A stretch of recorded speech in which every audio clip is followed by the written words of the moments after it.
Hangout Air is live. Thank you guys for joining us on OreAni Spring 2014, The End, Part 2. So we had a break in between because of July 4th. We decided to have time for our families and friends. But now we're back to finish up our spring discussion here. We got Albert, Oh, Nick, Hi. Sean, hey. Triple. Hey! Yeah. So we're happy to have Tripley with us. He's almost didn't make it. Yeah, So let's go ahead and start here with what was this title called again? Kawaiso. Okura wa Kawaiso. OreAni. The kawaii complex thing. Okay. I didn't get to watch much of that, so we'll leave it to Albert to start us off. Okay. I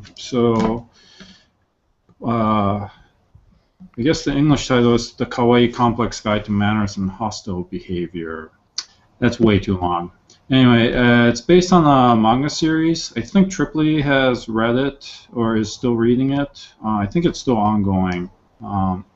The basic story is a high school freshman gets to live on his own, but not really. He's actually in a boarding house, which is the kawaiso.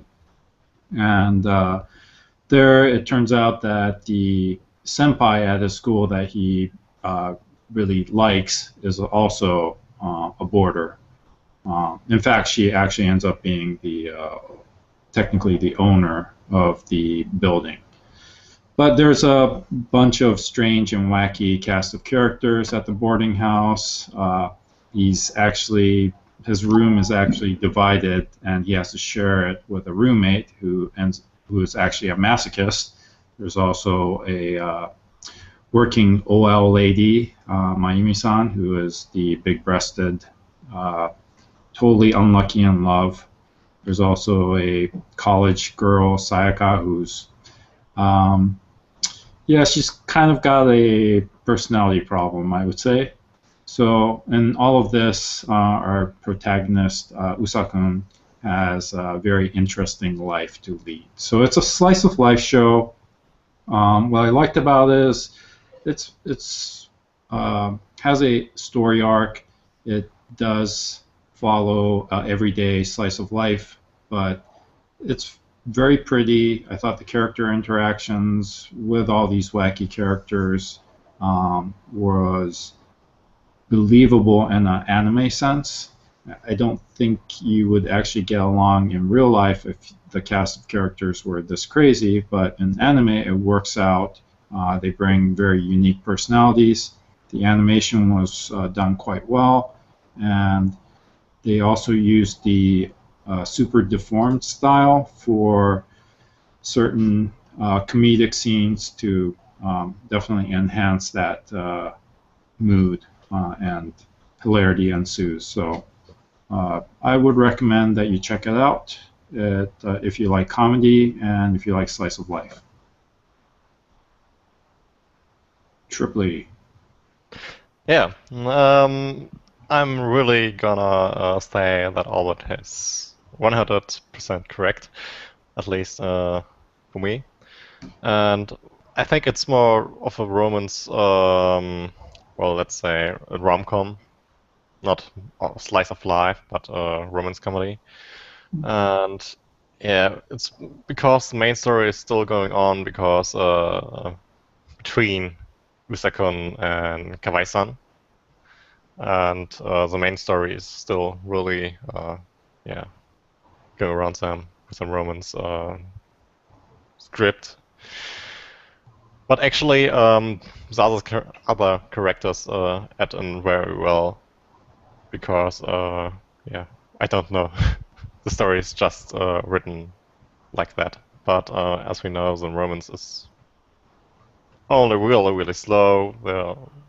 the girls a little bit bump in some aspects of love, and yeah, it's a slow rom-com with really pleasing art. It's just that they made some kind of art and added some kind of shaders with light, and it's just gorgeous, and well, it just fits together.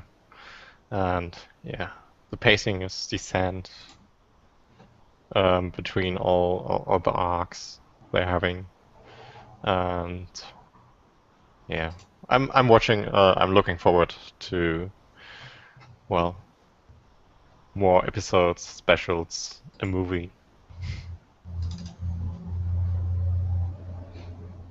Nick's back with us. Do you have anything to add, or? I mean, it's kind of hard because like I wasn't able to hear what was going on during my like reboot, but you know, Kawaii Complexes was one of my preferred animes of the season. It just kind of had I think the subtle bits of comedy that they took like in the script writing and just kind of hilarious moments and character personalities really made for an entertaining show. That was kind of like my point of watching this, just seeing it, how they all interacted and um, just seeing the I don't know, man. Kawaii So just has the interesting characters. So I don't know if that was said, but that's absolutely something to look forward to out of it. One of my highlights from the show though is like at times they would randomly kind of like use chibi character art to like act out their little stunts, if you will, and they did that really well actually. Like I'm usually not a fan of let's like parody this with chibi characters, but they've been doing actually pretty good recently with it in the anime realm. I can't say I've had any complaints. So.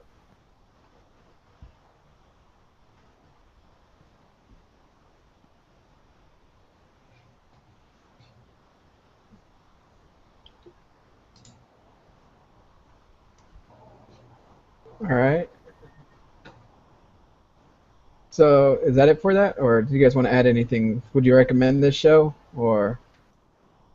Yeah, I would recommend it. I actually ended up enjoying it quite a bit. I picked it up because Tripoli was pretty enthusiastic about it at the beginning of the season, and I had some time, so I just happened to pick it up and actually enjoyed the comedic aspect. There is some drama, there's romance, and the animation, like I've mentioned, is really pretty. It actually reminded me a little bit of Nerawareta Gakuen, which is what was it called? High School Psychic Wars or something, where there's a lot of lens flare type effects. Yeah. The color tone and the way they use light is actually really pretty in the animation. So yeah, I would recommend it. I have to completely agree.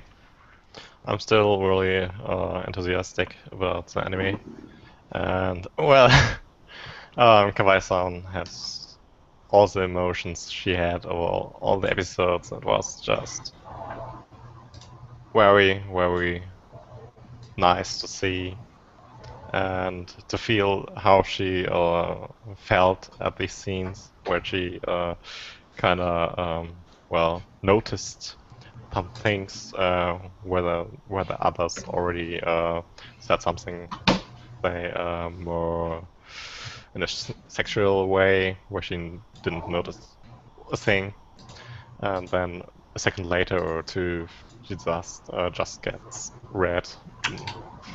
Just well, Kawaii-san is a unique character in this show. Very lovely. Nick, would you recommend it? Yeah, I mean, Definitely as a comedy though, like a rom-com kind of thing, if you will. It's not too much romantic humor, but there is a little bit of sense of romance. Like I said, the characters, not really action packed or anything, but I actually did like the general wit of all the characters is pretty great. They play their parts really well, and I do think it's a good story to at least check out. Just so everyone gets like a slower title here and there. All right. Thank you guys for that. Actually made a little bit of mistake in not preparing for the next title here, but it's, what do you call that show? A bunny? The next show Is is the order a bunny or is the order a rabbit, right? is the Order of Rabbit. Gochoman wa usagi desu ka? But Mm-hmm. bunny, rabbit, I mean, it's not too far off. Pyong Pyong. Looks like Galbert's the only one who's been watching this. What? Really? Yeah. Yeah. Oh. Okay. Yeah, so is the Order of Rabbit, Gochumon wa Usagi desu ka, is based on a 4-panel manga. And it is, I think it was the only Moe show of this season. Cute girls doing cute things. It's a slice of life. Um, basic plot is new girl moves to a new city and is attending new school, but she actually, most of the plot takes place in the cafe that she's boarding at and also is working part-time. So, yeah, it is basically cute girls doing cute things. I just picked it up because it looked cute. However, it ended up being quite enjoyable over the course of the season, much more so than I initially thought. So, if you like, Moe, if you like slice of life, um, I would recommend it. It's pretty. It's not a heavy story or heavy plot elements. It's just everyday things that happen at the cafe and between her friends that she comes to know. So, not much to say, but yeah.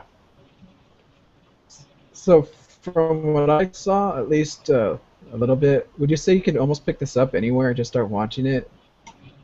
Yeah, pretty much. As long as you know the main characters, I don't think it's that hard to pick up. So, um, yeah, it's very easy and very light.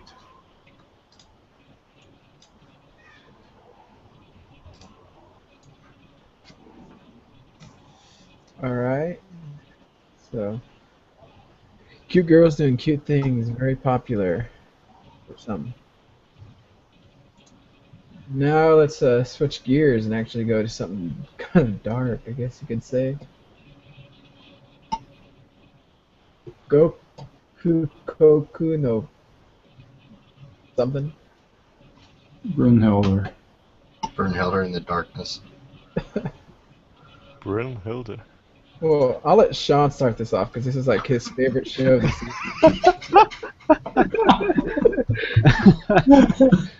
season. It's a trash show. Yeah, I had a particular set of expectations. I should say that I had very little, and it fulfilled all those expectations. I mean, I don't want to start this out on like such a down note. Anyone else want to take this? Well, yeah. I mean, who actually had expectations for the show, and were those expectations fulfilled? Well, I actually had some expectations, and they were all crushed in the first episode. What were they? Well, I thought the manga was quite cool back then when I read it. That was, well, 2 years ago. And but after I noticed some things in the first episode, it was totally not my thing anymore. And I dropped it hard on the ground. Oh, that's too bad, because I wanted to hear the opinion of someone who read the manga. It's like, I've seen some posts on Google Plus where someone was just like ranting loudly about Well, how much stuff was cut out of the TV show. I had that's no idea. that's actually true, but Hmm. the TV show is just, well, there's so much missing at that, and well, animation and voice characters don't well have the feeling of the manga. The manga is really like brutal, like elfen lead. Um, years before, not well, only brutal, but this Brunhilde in the Darkness is the anime is only let's say gore, not brutal, and you don't have any feelings for any characters. That's a problem. In the manga, you have actually have some feelings for the characters when you read it. That's kind of different. So what about you, Chris? Yeah, I actually didn't have any background. Like a lot of the times, I've read the manga going into some of this stuff, but this is one of the ones where it just never occurred on my radar, and I've been generically like downloading like everything for the entire season, and this is one of the ones where I was like, okay, the art looks kind of cool, and going into it. Um, Kind of the dark aspect and everything that was going on to it. I was like, this is really serious sort of thing, and I liked it, but I kind of felt let down as the series progressed because instead of proceeding along this like dark path like you will with like an Elfin Lied or something of that nature where there's this really dark foreboding thing going on and they're trying to escape it.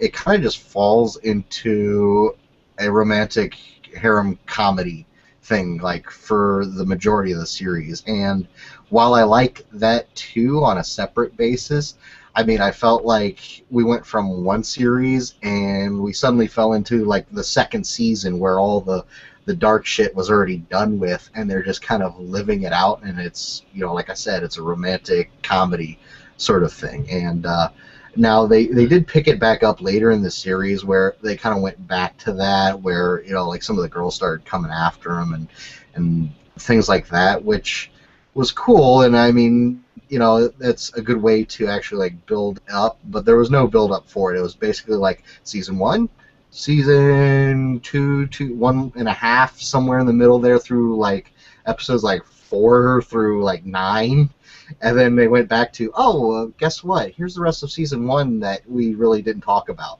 And in that aspect, I mean, overall, like I said, I liked the series, but there's kind of some deconstructing and disjointedness to it, so I could understand where people had like read the manga and would be upset with this because it did feel like they didn't really blend it in really well. I mean, it was pretty abrupt. It was basically all this crap's going on, but never mind that. Here's cute girls doing cute things in an observatory. So yeah, I mean, I would feel more comfortable if they had extended it out and actually built it up a little bit better. It's a likable series. It has very good music to it. The animation's not bad. So would I recommend this to somebody who doesn't know anything about the series to watch it? Yeah, sure. I mean, it's not terrible. There's some really gory parts, like Trively was mentioning, where it's just like, oh, that's terrible. This is really suck. But like I said, it's like a couple episodes later, it's like, never mind that. We'll just do something else that's funny. What about you, Nick? Yeah, I think there's just some rustic charm to the series there. It's just kind of, you know,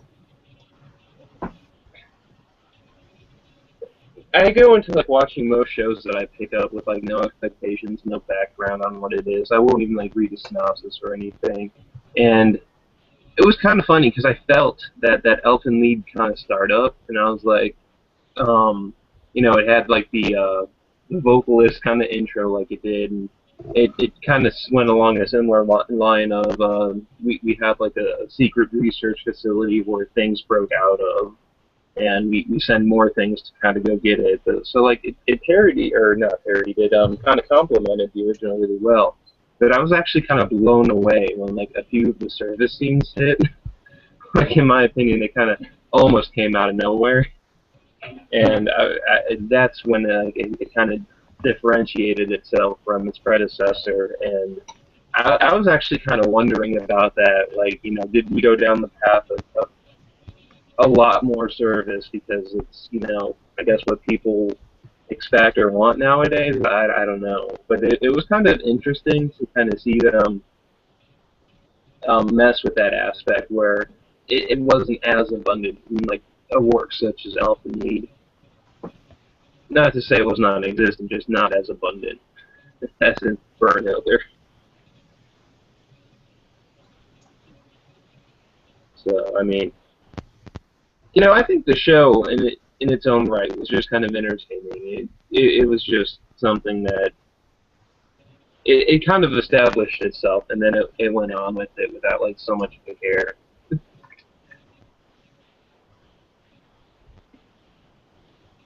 You know, it didn't occur to me until you, Nick, and Chris talked about its tonal shift, and yeah, it totally did have that.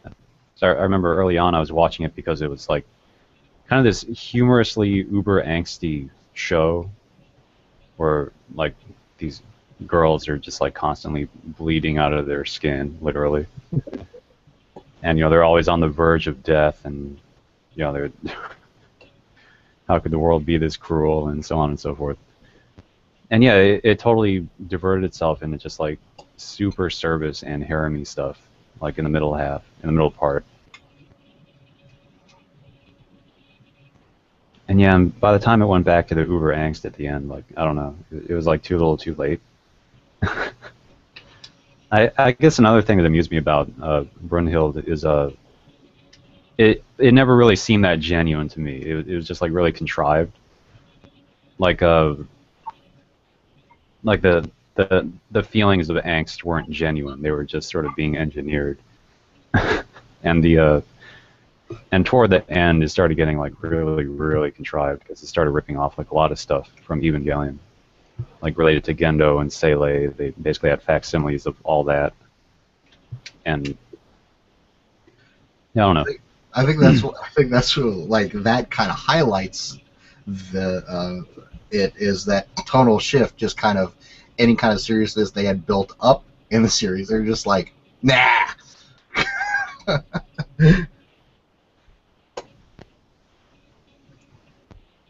Like another show that, yeah, I think along the lines of like genuineness. It didn't feel genuine. It felt like it was always trying to like jerk your tears, and the gore always seemed like kind of implausible. The battles were always full of like Deus Ex Machina type stuff, where it's like, oh, I have the secret power that can save the day. Guess what? And it's kind of different from It sort of reminded me of, what was that show? The long hair queen and the scissors. Downside. Downside Crime Edge, yeah. Because I also watched Crime Edge because it was super angsty too, but that felt more genuine, like genuinely weird. You know, like who came up with this weird? But yeah. Brunhild was kind of like a very tropey and yeah, just like trope-driven, super contrived, angsty anime thing. It was not unentertaining. I was entertained by it, but I'm sure this will be forgotten, this anime, in just like one more season. What I would have really liked, I mean, if they were just swinging it towards the romantic comedy angle, is like, what was the one hacker girl's name? I actually was kind of like, because she was always like, oh, you know, like, I want to get laid, and you're the guy. And I was like, okay, so do it. Come on. Like, you're supposed to be dead, like, any minute now, so, you know, why not?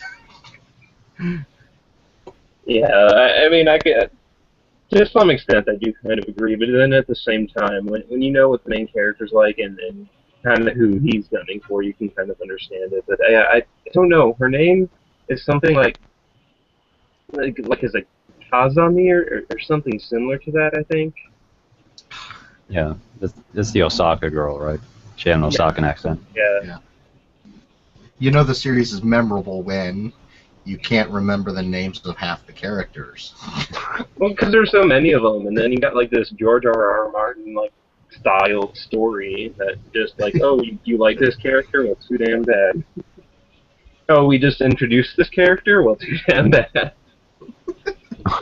But yeah, it was kind of funny seeing or fun seeing the variants of psychic abilities at play. Like, they were pretty abstract, and hers in particular I kind of liked. I have the psychic ability, but I need to plug this like USB cord into the back of my neck to like use it. It's like, really? Like, what's like I can kind of see that being psychic-y, but doesn't like psychic like usually refer to, I don't know, not plugging cords into yourself to have any use? It's the Johnny Mnemonic of the series. Not I'm just saying. ability. It's magic because they're witches. Yeah. But I mean, there's a lot of stuff that I actually like coming out of the story of this, and there are like the story was entertaining and super servicey. But I mean, I did enjoy it. I can honestly say, like, there's just a lot of memorable moments that you could like chat with people about of it. All right, so let's go ahead and move on to the next title. I bet we can all agree this show is going to be forgotten easily. Let's go to a show that's all about fun. Kanojo ga flag o orare tara? I've seen variances on the translation for that. Like, what if her flag breaks? I see you got one of the what if her flag were toppled. So, Yeah, I think that's like probably the English translation. It's hard for me because on my screen it's backwards, but I can't.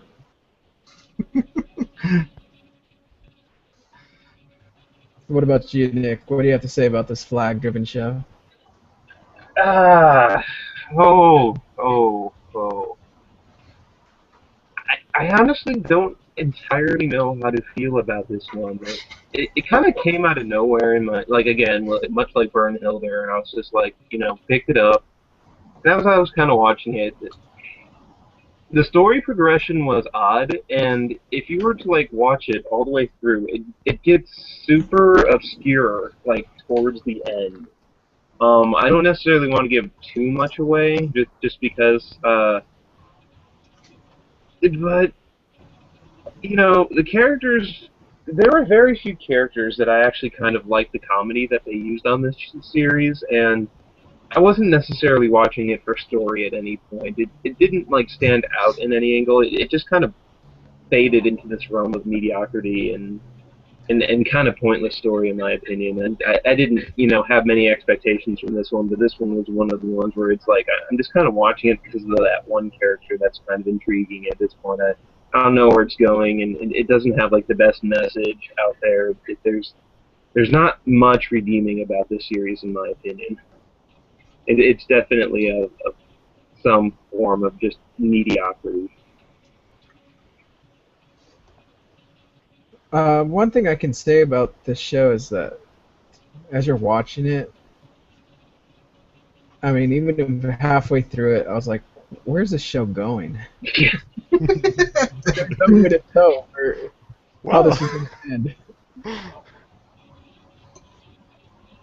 Yeah, like one thing that I will kind of spoil and at least throw out there is towards the end you start having characters like talk about like servers and simulations, and that's when it got really kind of obscure to me because we have this like this the show that you're watching it, and usually when you're watching a show, you expect like this one progression of a storyline, and we got this like there are tons of worlds being simulated, and like at the same time, and this is like a simulation, and you have to go save this simulation. It got so difficult to keep track of like what was real, what was simulated, and why it even really mattered.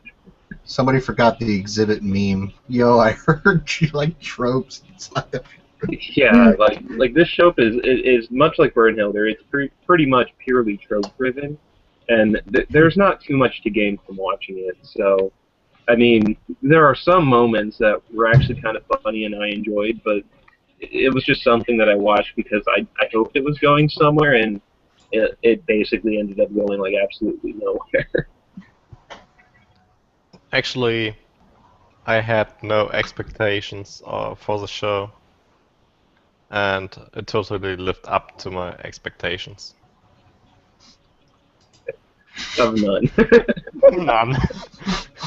Well, it had some, let's say, interesting parts, but that's about 1% of the show, and the other 99% are 90% harem and 9% a little bit story and funny scenes because the animations are fucked up.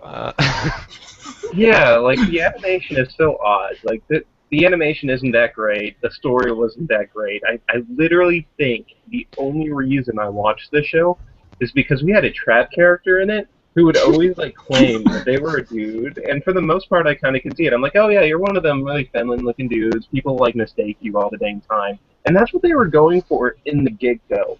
It's like he kind of wore not the full female uniform, but really close to it. And it's like, oh, okay, I can kind of see what they're going for, and I kind of like this here. But towards like the end of the series, when like the story was getting super out there, like they just totally gave up that angle, and this dude was like totally like cross-dressing and still getting upset when people would like mistake him for a girl.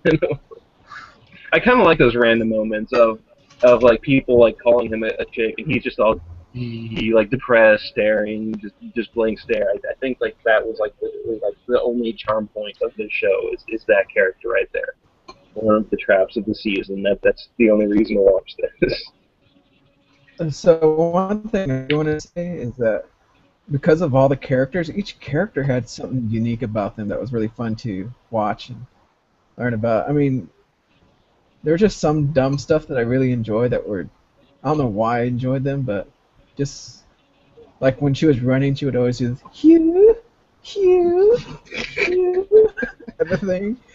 Or even that one girl that Desua repeated everything at the end. It was really funny just seeing all these different characters make up all these different things.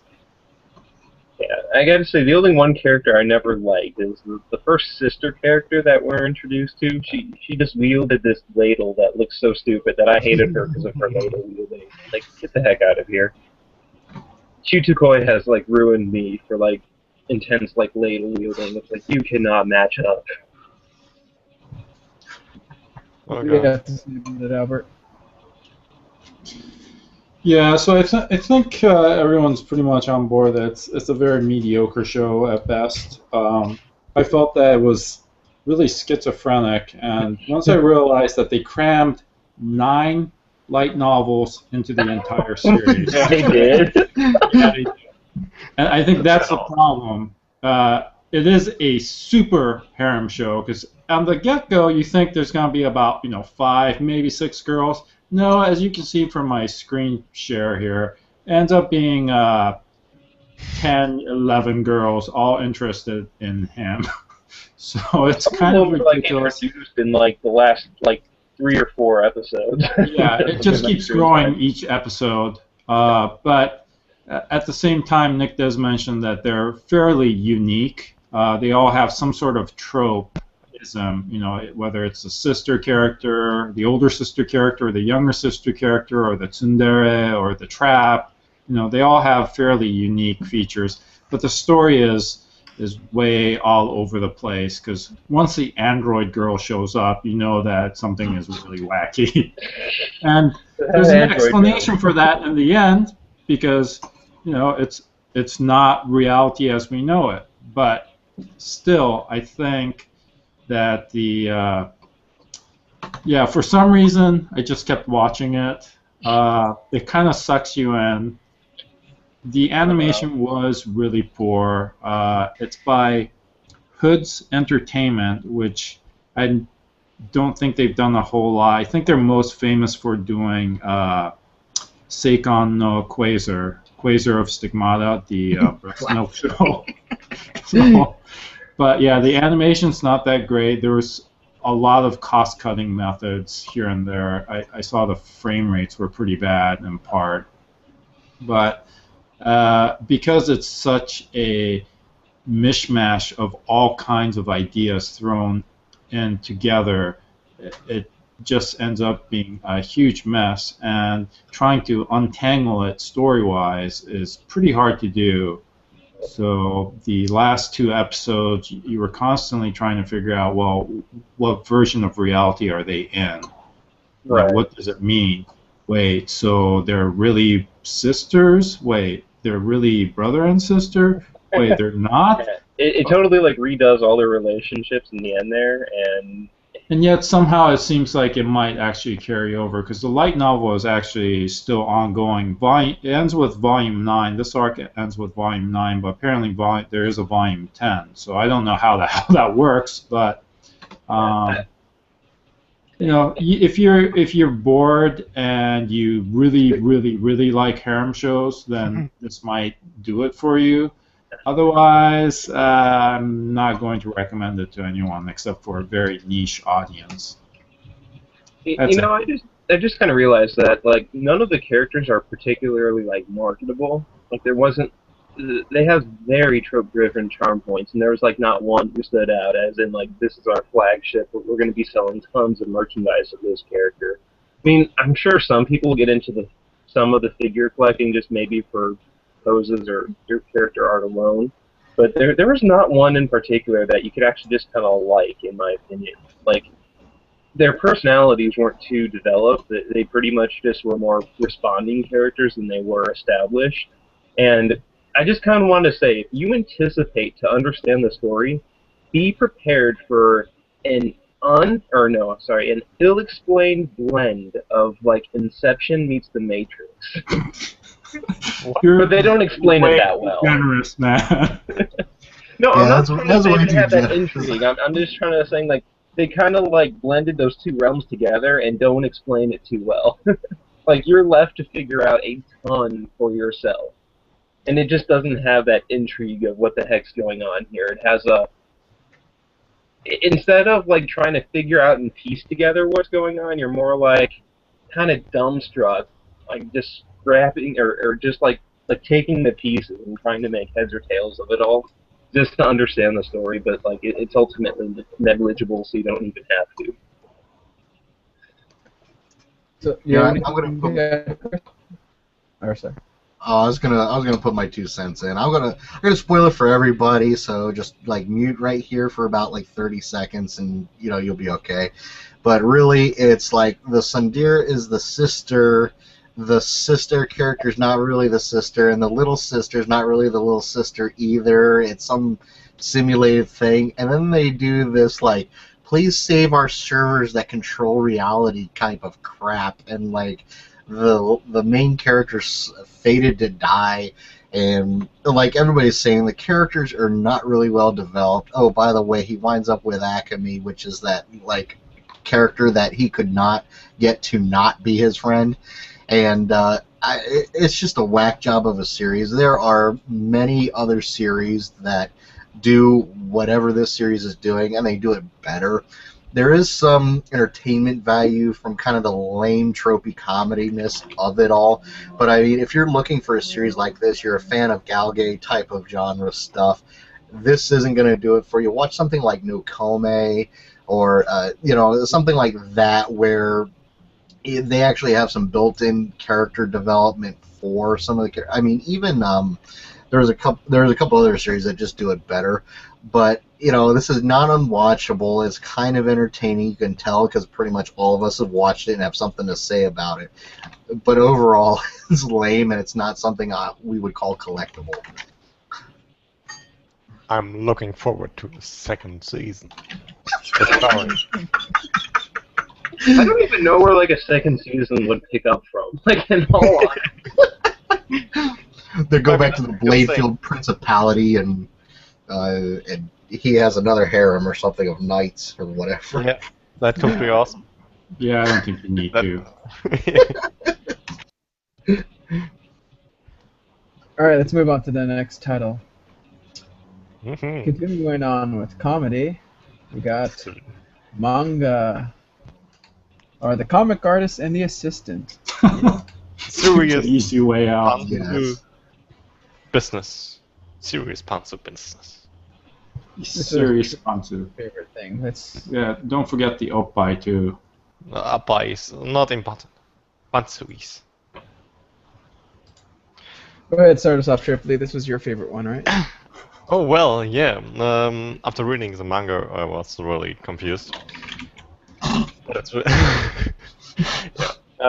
The story is about mangaka and his assistant, and If you didn't the already man- know that. yeah, and it's good and dirty, whatever it's called in America. Yeah, etching. It's etchy, and the mangaka is drawing etchy manga, and his assistant is well, a little bit of a SM character in a way. She really likes to be sadistic, and the mangaka is very well. He likes it, and yeah, he kind of gets a harem, but the comedy is not only about the harem, but about the different, let's say, characters. It's a really comedy show, nothing else. We don't see. Well, we have a little bit of a romance story inside, but we have also got a cat that understands, let's say, Japanese and is wearing a bra on his head. So I don't know if the romance is that important. Oh, the cat's name again? Yeah, the cat is Brown. very important, also in later stories. Branya! Branya. Well, Branya is very important because he's the main, let's say, sensor for breasts and yeah, he's covering up anything important in this anime. Yeah. Yeah, the mangaka draws panties with support of the assistant, and yeah, that's a short story, and yeah, it's funny. It's very funny, and everyone that watched it likes it, I think. Yeah, I would say so. I watched it based on your recommendation, and I picked it up because it's actually, I don't think anyone's mentioned this, but it's actually a short anime. So Oh yeah. it's only about 13, 14 minutes long, and it has a OP and an ED. So the actual content is, short slices. I think there's usually two, maybe three episodes crammed in there, so they're like short, short format. But it is quite funny.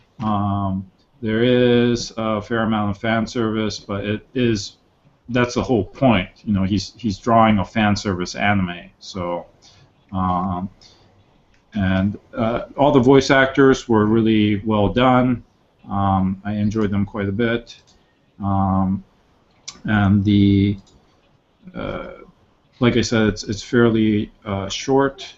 The characters, I really actually enjoyed Sena-chan, which is the blonde, lolly-ish girl, because in part she's voiced by Rie Kugumiya, so she's got that tsundere voice perfect, especially for that character.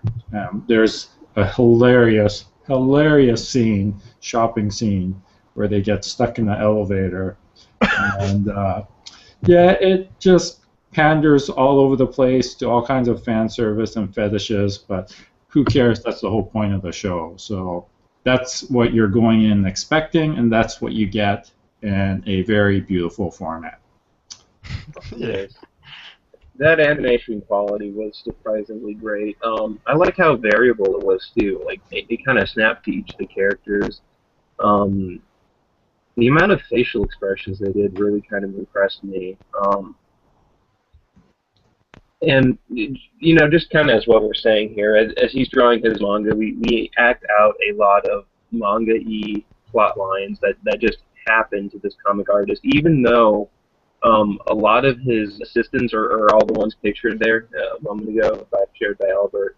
Um, Under the premise that they kind of disdain this guy or that he's like the worst, they all kind of treat him at least somewhat warmly. I mean, the interactions of these characters are what's really like a charm point of this series. So um, you can almost say like all of them have a subtle hint of tsundere-ism towards our main character here.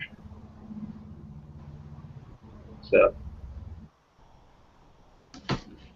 but as he gets by up, what? No, I was just saying, who else watched it?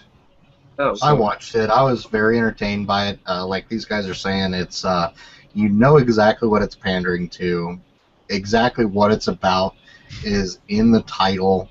I mean, realistically, you could go in with no expectations or plenty of expectations, and they will probably be met by this series. It's very funny. Like they said, it's a short story format, so they got each little snippet arcs of each little basically like daily life or when a deadline's approaching to it. It's very funny. I got to give thumbs up for the pantsu drawing.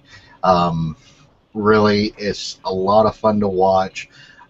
Collectible, I don't know, but it's something that you could just randomly grab an episode on any given day, get a nice laugh out of it, and be happy that you got it. Yeah. Actually, I had very high expectations of this anime because I've read the manga, of course, and they're mostly met. But the voice actor of the mangaka is the same one as Kirito. But at first, Right, I forgot about that. I was like, "Wow, that doesn't fit at all," and he kind of played it out. Somebody's got to mess with a sword art dub now and replace it in there, so he's all like fangirling about panties while he's in another world. That would be awesome. Sort of online world makes sense. Yeah, I'm a little bit disappointed about the stuff that was included. They're missing a lot of stuff. Even through the film short, there are like 114 chapters out, and it's like a third was covered, but they're already at chapter 18. Yeah. Plenty of room for lots of extra seasons. Yes, a lot of specials. This is going to be like the Sedokai Yakumen Dono OAVs, which there's like 20 of them or something like that. Oh well, not AT. Let's say I've got a translation error, I think. Yeah. Well, as long as it sells, I think there's plenty of opportunity to insert. Yeah. I think they wanted to get to a certain stage following Ashi-san, his assistant's story arc, right, to where she's actually learning how to become a solo mangaka. And actually, that's true. Yeah, so I think they were trying to get to that point. And there is some, it's not like Bakuman, but you do get some background into how to make a manga and, the process and some of the editorial decisions, I guess. So, but it is very light on that stuff. It's almost 100% comedy. Oh, and I just found out that Ashish-san, she has a slight S tendency, and she is voiced by Saori Hayami, who's probably most famous for doing Ayase and Ore no Imoto, or Imo, the yandere girl. So She's just perfect for this she role. is. Really. She's really awesome in this role. I don't care what you guys say. Ashish is great, but her sister's better. Oh, So they're I do, both great. I do have to say In one different thing. ways. Well, this show was really funny, really great, something to pass the time. But there was one episode where it was just terrible, and especially during the time I decided I was going to eat food. And this episode turned out to be the wrong thing to do. So beware of one episode if you guys are going to watch it. I know what you're talking about too, because I remember you talking about that at the time. Suddenly his screen was full of food. Out of nowhere. Yeah, I mean, after seeing that, I don't think I ate the rest of my food that was eaten at that time. I'll let you guys know a little bit later about what I'm talking about, but let's go ahead and move on. No, we haven't talked about the opening and ending. The last episode's ending was just, let's say, glorious. Okay, we can go.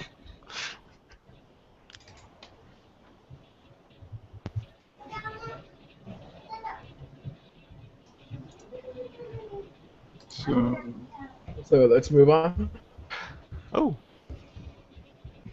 to Knights of Symphonia. And we should have Sean take lead. I don't want to. Hi. So much pressure. high expectations of Sean. Yeah, and I'm not really sure what to say about it since the last time we spoke about it. So it hasn't really changed. Like it continued, and it stayed the course, and it's a fine piece of entertainment. Anime of the season. Nothing else to say. I think the change that I noticed is I think like the storyboarding, you could say, like what you would call the directing or the cinematography, I guess, in movie terms, seemed to become more confident. Like they started going for like more artistic shots rather than practical ones. And as they started exploring the Sidonia itself some more, like you got to see some interesting locales, interesting backgrounds. I mean, it's an interesting production in the sense that a lot of their settings are not 3D models. Like they're just using conventional backgrounds, 2D backgrounds, and then the character animation, like the 3D is just sort of filling in for what would normally be 2D.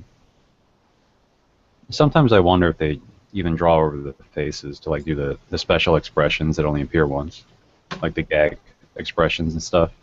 Yeah. Yeah, for now that's all I have to say about it. I was kind of completely taken away by the story, and I mean, well, that's been pretty much laid away by the manga, or was it a light novel ever, or was it just the manga? It's a manga. Manga.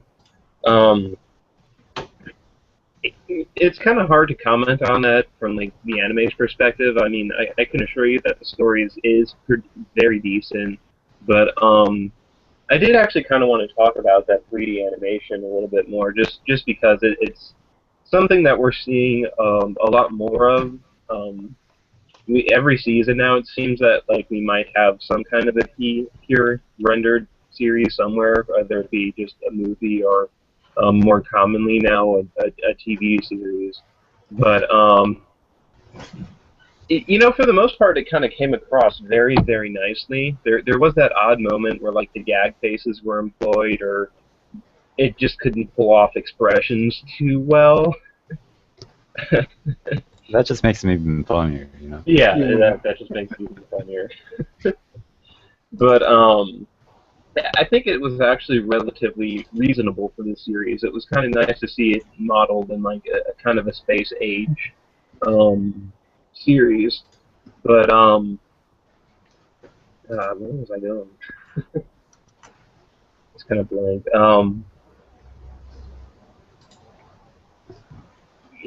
I did watch the series in the most part for just kind of the scenarios and a lot of like the character kind of development. It was actually kind of funny because while I didn't watch it, there was one group out there who attempted to instead of watching it from like the normal frames per second used by pretty much TV broadcast, they attempted to smooth out the animation and fill in a bunch of scenes with motion estimation. And I caught a few episodes of that, and I couldn't actually decide if I liked the TV animation better or if I should go with the re-frame rated series because it did actually smooth out the CG a little bit to make it a little more notable. But at the same time, when you're using kind of motion estimation to define scenes, there are just some things that it does not estimate correctly. So I went with the traditional TV kind of watch. But I never thought of that before. Kind of like trying to give this a TV animation that comes across as pure 3D CG. Um, the televised frame rate, or more of like a computation kind of like computer game So frames per second. just, Frames per just second. Right? you're talking about Sidonia, right? Like Yes. someone de-juddered Sidonia. Yes. Wow. Having done just like a little bit of character animation in the past, like 3D character animation, it's easier to make a compelling animation at a lower frame rate because you don't have to put as much detail into it. Where if you have a whole lot of frames, then you're actually trying to fight the natural floaty feeling of CG. Because if you have like an undetailed CG animation, then it has this like floaty feeling where the character's just sort of gliding from pose to pose, and like it doesn't look right. And you have to like add lots of like nuance and detail and little things like that. So I think by reducing the frame rate, it lets them get away with shoddier animation, and it also piggybacks on the aesthetics of 2D anime. Like we already expect this sort of stuff, and we're already used to watching it. So it's kind of interesting in that sense. That cell shading is sort of piggybacking on our expectations of 2D animation, 2D cell animation.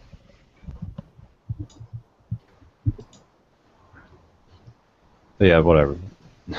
Albert, did you have anything? Or? Well, like Sean was saying, I think the later it really improved the storytelling, the storyboarding, the way they frame things as the series went on, and I really enjoyed that. I thought it was probably the best written show this season, possibly this year. Actually, even the last year, it's probably the best written series I've seen. The script is really tight. They had a really good flow from episode to episode. They put the cliffhangers in the right place. I can't gush enough about how good the writing is on this show. And in terms of the animation, Polygon Pictures has been around for quite some time. I recently read an article which is pretty interesting. For a U.S. audience, they also did Transformers Prime, the 2011 CG TV series, and they also have contributed to Star Wars: The Clone Wars and to Tron Uprising. So they're no slouch in the CG department, and for all the complaints and things about the CG looking crappy or whatever, I think that it is a deliberate choice to go with a certain aesthetic style for this particular CG. Because if you look at this CG, it's nothing like Transformers Prime, but it's still CG. And if you have read any of the manga, this is a translation of that artistic vision to a moving anime. So I had no problems with it. I just got over it on the first episode and was just very involved, with the story of the Sidonia and of its crew and what they're doing. So I had no problems whatsoever, and following Nagate as he grows from this discovered mole guy essentially to becoming a heroic defender of a knight of Sidonia. It was really enjoyable. So I highly recommend it, and I highly am anticipating the follow-up second season sometime in the future.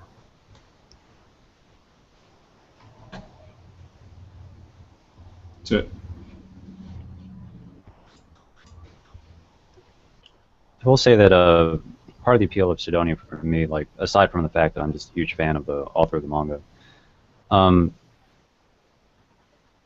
is that the space battles have a sense of gravity, I guess, and I'm not trying to make a pun here that other like space or mecha anime don't have, even in the sense of just like illustrating the losses of a battle. Like, sometimes, well, like tens of kids die. They're just shoving kids into these mechs and then they go off to die. But they have to because, if they don't, then the Sidonia's toast. So it is kind of, it has a sense of dreadfulness that other anime don't convey as well as Sidonia does. Yeah, like you can almost see like the characters getting impacted by like the toll of battle, just with how they view reality or just react, how they get almost like shell shock, if you will, from combat. But one thing that I was going to kind of comment about was, I definitely love the progression of the series, and just from a technological kind of standpoint, I just love the developments that they placed all throughout, the story scripting. But geez, I blanked again. All right, screw it, never mind. I just lost it. I train of thought sidetracked, and I can't think of what I was going to say. Well, I guess I can say something. I think what illustrates the point that I was trying to make the best is when they get like the call to sortie or whatever, like the enemy has been detected and is coming for the Sidonia, and we all need to get in our mechs. And they would get that on their pager or whatever. And whenever that happened, I just felt like this incredible sense of dread. Like, oh my God, I hope they're not going to die. Like, there's so many characters I care about now. Because you almost never feel that in any other anime, right? Because it's like, oh boy, it's action scene time. They're gonna get in their super robots and kick some ass. I'm gonna see some cool animation. But with Sidonia, I just felt more invested into that world. Like I could take it more seriously. And I'm right there along with the pilots, like feeling that same dread whenever the enemy is approaching. Okay, I kind of subtly remembered what I was going to say. When I was describing the series to like people who maybe are not typical animation fans or whatever, I typically like to, especially note a lot of like the scientific principles in it. Like we got these cannons in it that fire the Higgs particle, called the Higgs cannon, and in the sense, what I was going for at the time, what I blanked on was. I would typically describe their enemy as like the apex predator of space, and that really does come across in the series. They are fighting this thing that is just, so at the pinnacle of being a predator that there is a heavy sense of loss on humanity's side. It's like we usually don't come out of these fights cleanly. When Nagate kind of premiered, there was a few good scenes that he got, but like ever since then, the enemies just like exponentially just kind of become more and more dangerous as they go further and further away or from their original point of space. Who knows? A lot of the scientific kind of concepts at play here were very welcoming to see.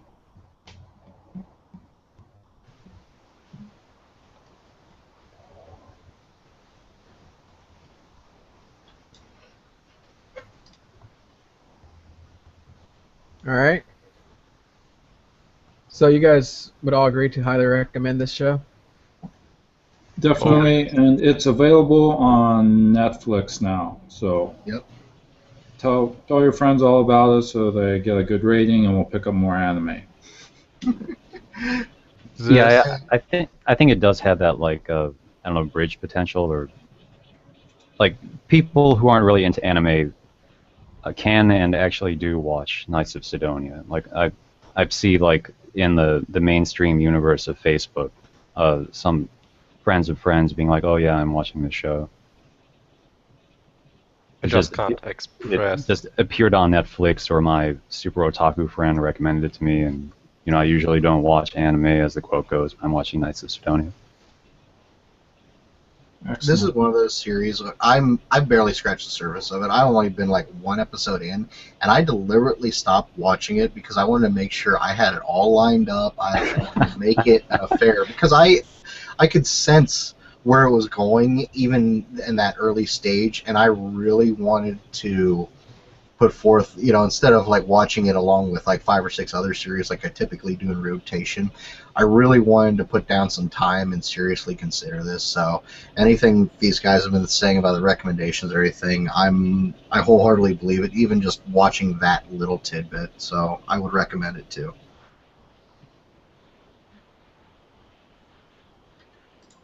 Well, actually, the show, I can't express my feelings. What everyone that, a mix of that for me. I recommend it a lot, or quite a lot, to people. Triply, do you know if it's popular over in Germany and Europe? Well, actually, the people I know that watch new seasons quite fast love the show or hate it because of the animation, The but CG. most people really are astonished by the quality.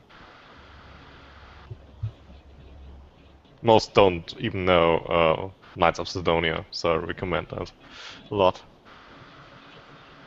as I like it.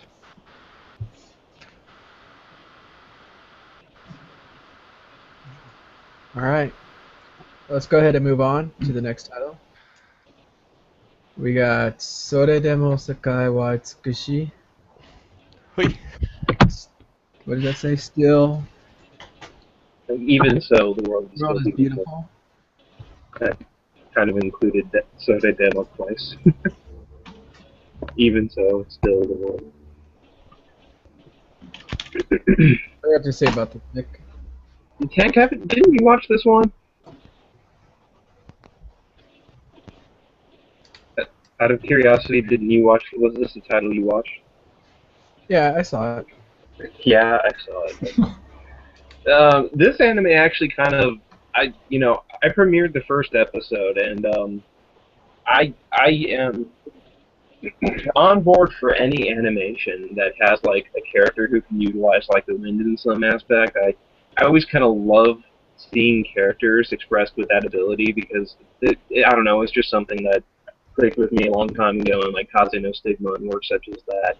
So we have this wind user kind of premiere in this one, and I picked it up, and I got to say I was just kind of blown away by this title.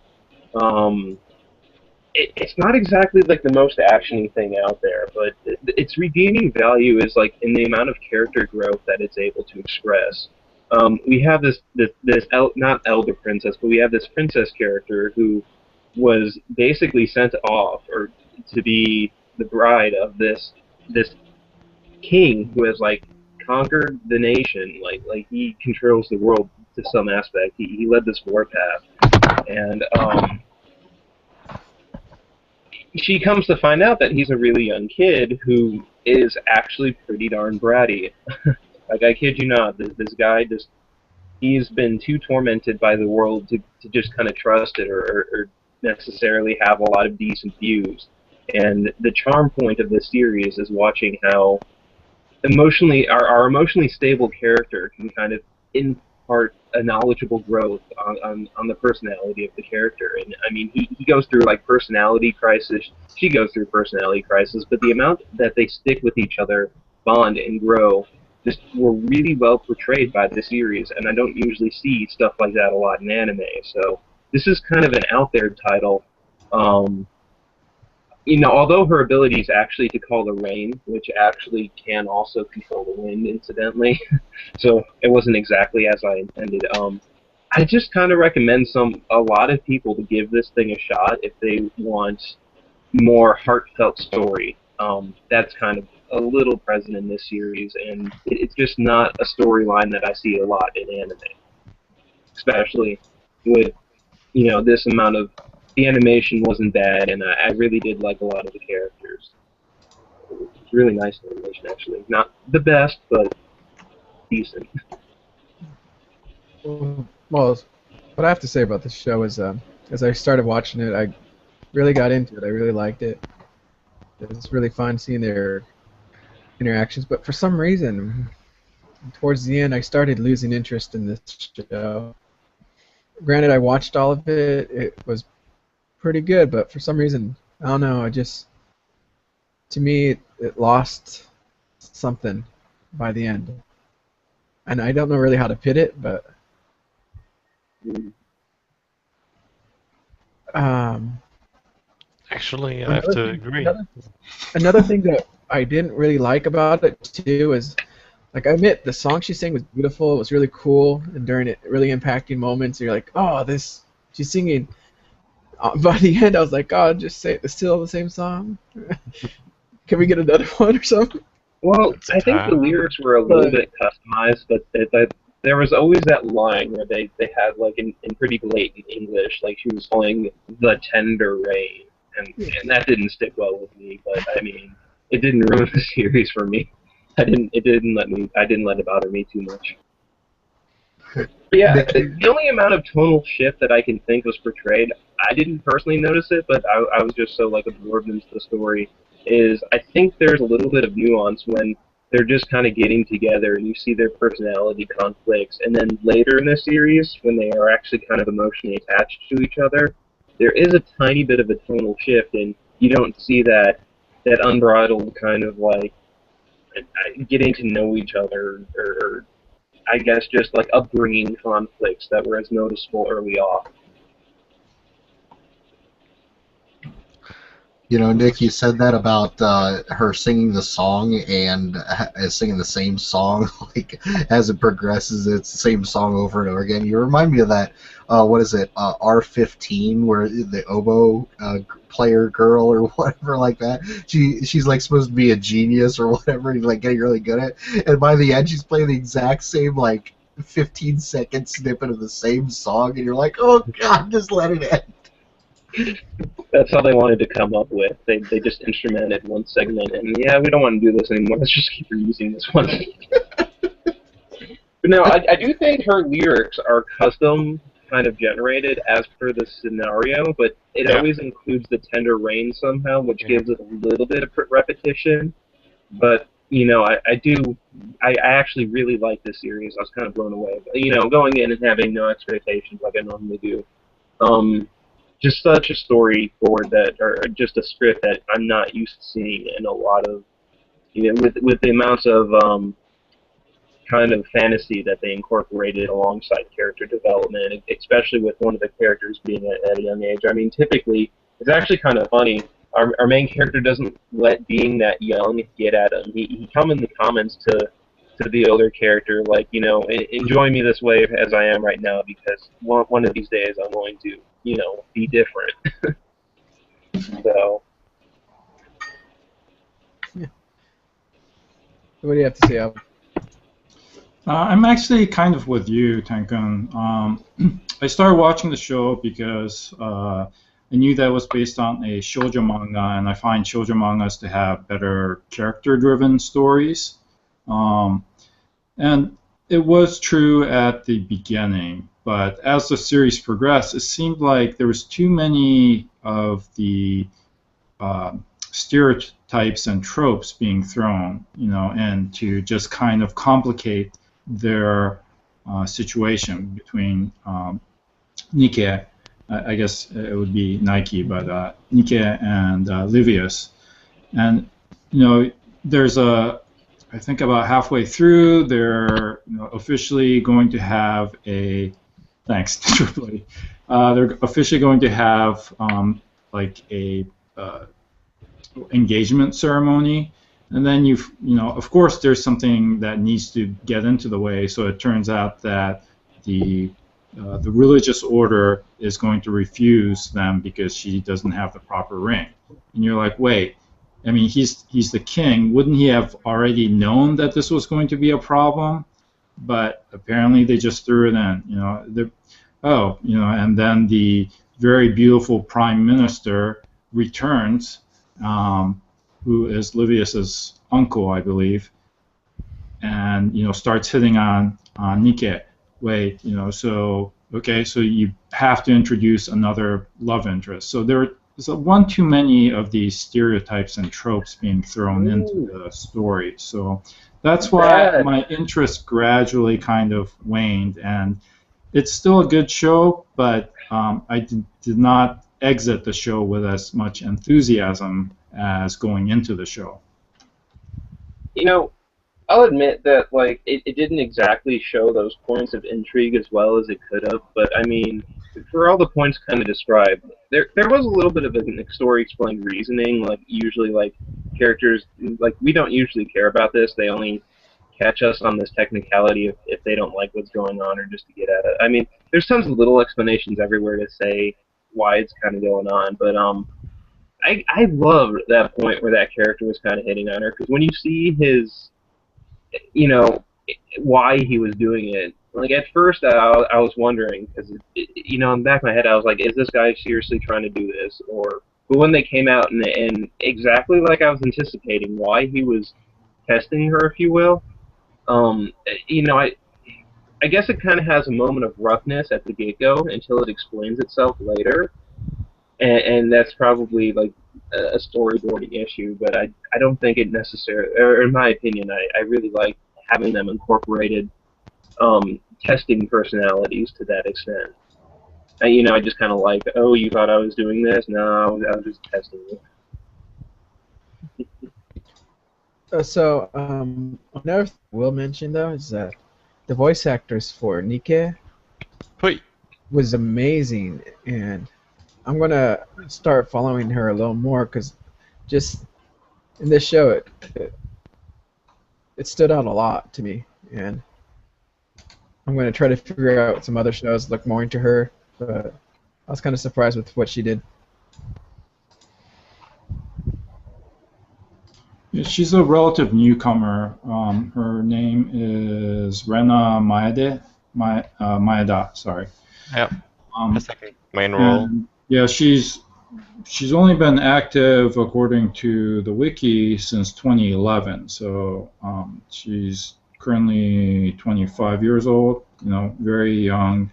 And this is like Tripoli said, her first big starring role. Because everything else has been, reporter 1, student 2, person in the background number 3, that kind of thing. So North Italy.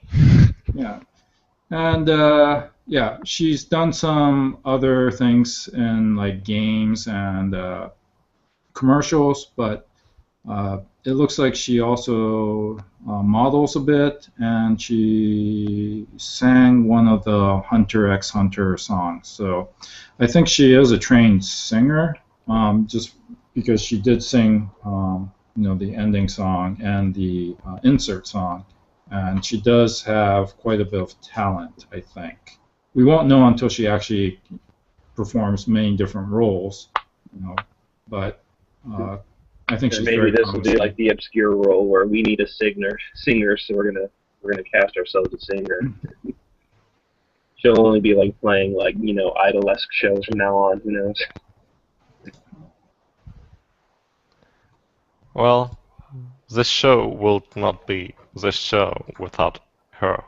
Her Right. voice is just one of the amazing things that kind of keeps you watching. And the show, yeah, and the first episode just clicked. And when you don't randomly watch shows, you will miss the show because, let's say, everyone didn't expect anything of it. No expectations. And if you only watch, let's say, 5 shows a season, well, you won't watch this show, but you should. And the show is very lively in every aspect. Uh, well, in the shoujo way. The animations are well done. We're very well done. And let's say the artwork is simple in a way that feels artistically well covered in every aspect you expect. It's not very dark, but a lot of light and let's say well simple colors are used. So during all of the story, we get quite a lot of nice add-ons towards the story, and I kind of missed the story a little bit because the animations and artwork is just amazing. But the story is the first arc is very very well done.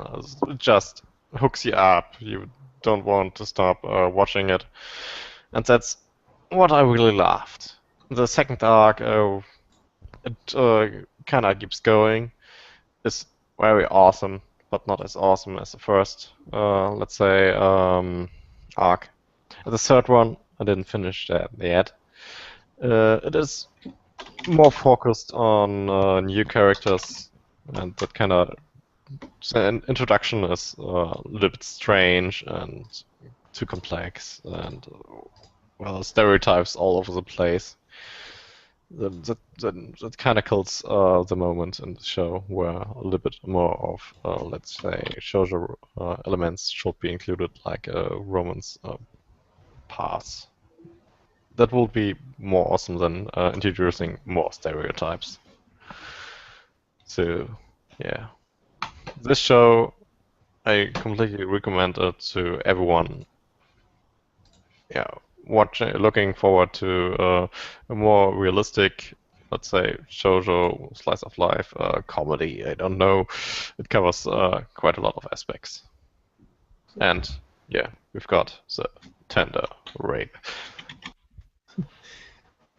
I don't know about recommending it to everyone, but I would say an older age group would enjoy it a lot more than a younger.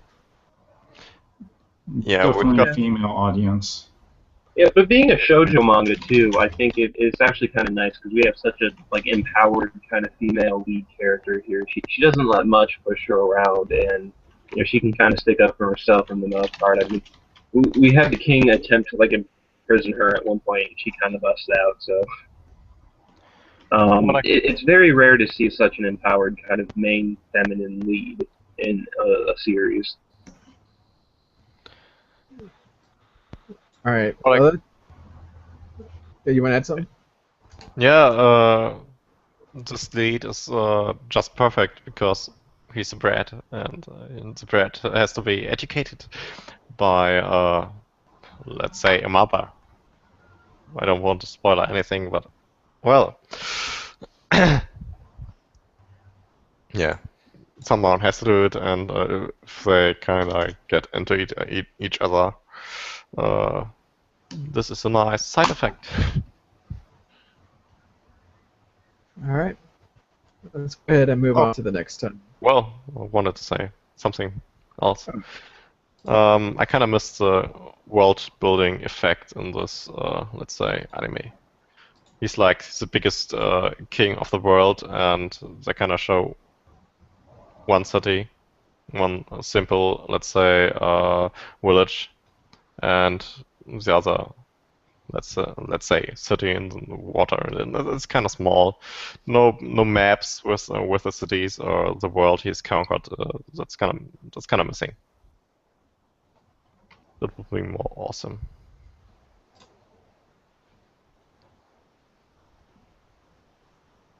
All right.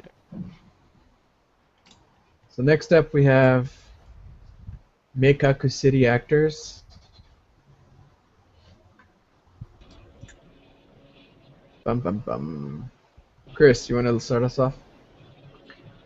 Sure. Initially, I had the impression of this, and I hadn't heard anything about it other than everybody, just fanboying or fangirling about it over on, just random posts on G Plus, and my initial impression was way off base on it because it had this impression that it was like something to do with like the Vocaloids or whatnot, and so I was pretty dismissive of it, but I collected it because I figure it's Shaft.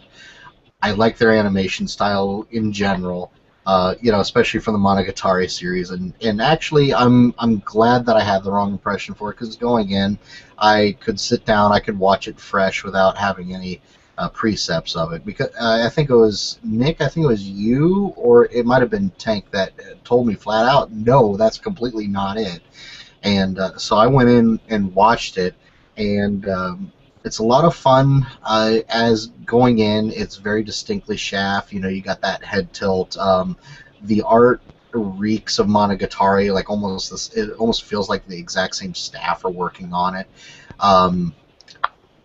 It's a really cool series because they all have their little special powers things, which you kind of think like, oh, they're doing that like in Burnhilder or something like that. But it's a little bit of a yeah, and it's a pretty nice take on it. If you actually watch to the end of each episode, there's little talk about like the fairy tale going on, and it's actually telling you the backstory to the rest of the show as you're watching it. You don't really realize it until about episode, I want to say 7 or 8, that's really the backstory, what's going on that they're telling you about in the epilogue of each show, of each episode.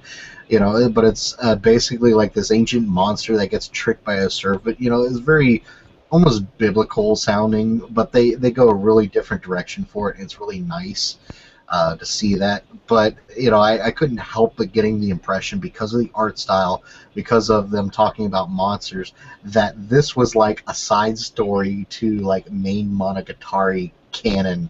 Just like, especially with all like I said, especially with like all the monsters and aberration talk. I'm just going to provide my own take on it real quick here.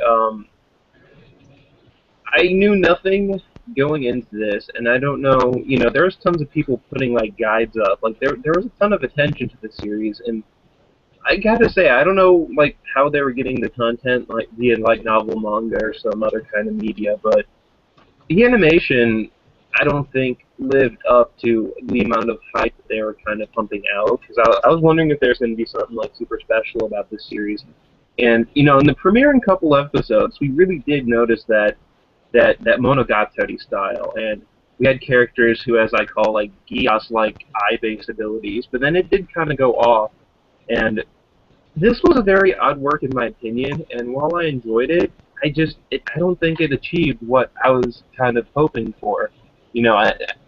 When I saw their kind of powers, I was hoping, I guess, for more of a linear story based on that, instead of that, like you said, at the end of every episode, they kind of slowly told this fairy tale. But I don't know if it was Shaft or who did the storyboarding, or if this was like a normal storyboarding as per whatever source material it was based off of. But this was a rather abstract take on animation, in my point of view.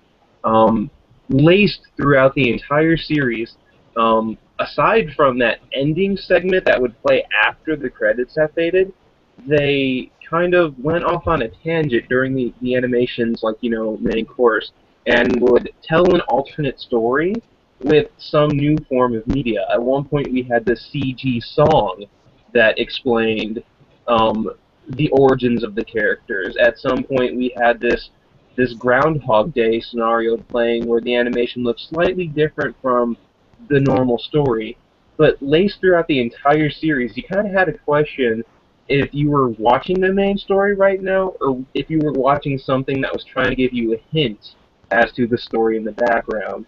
So this wasn't very linear at all. There's pieces of it strewn all over the place, and you're kind of left to make sense of it. And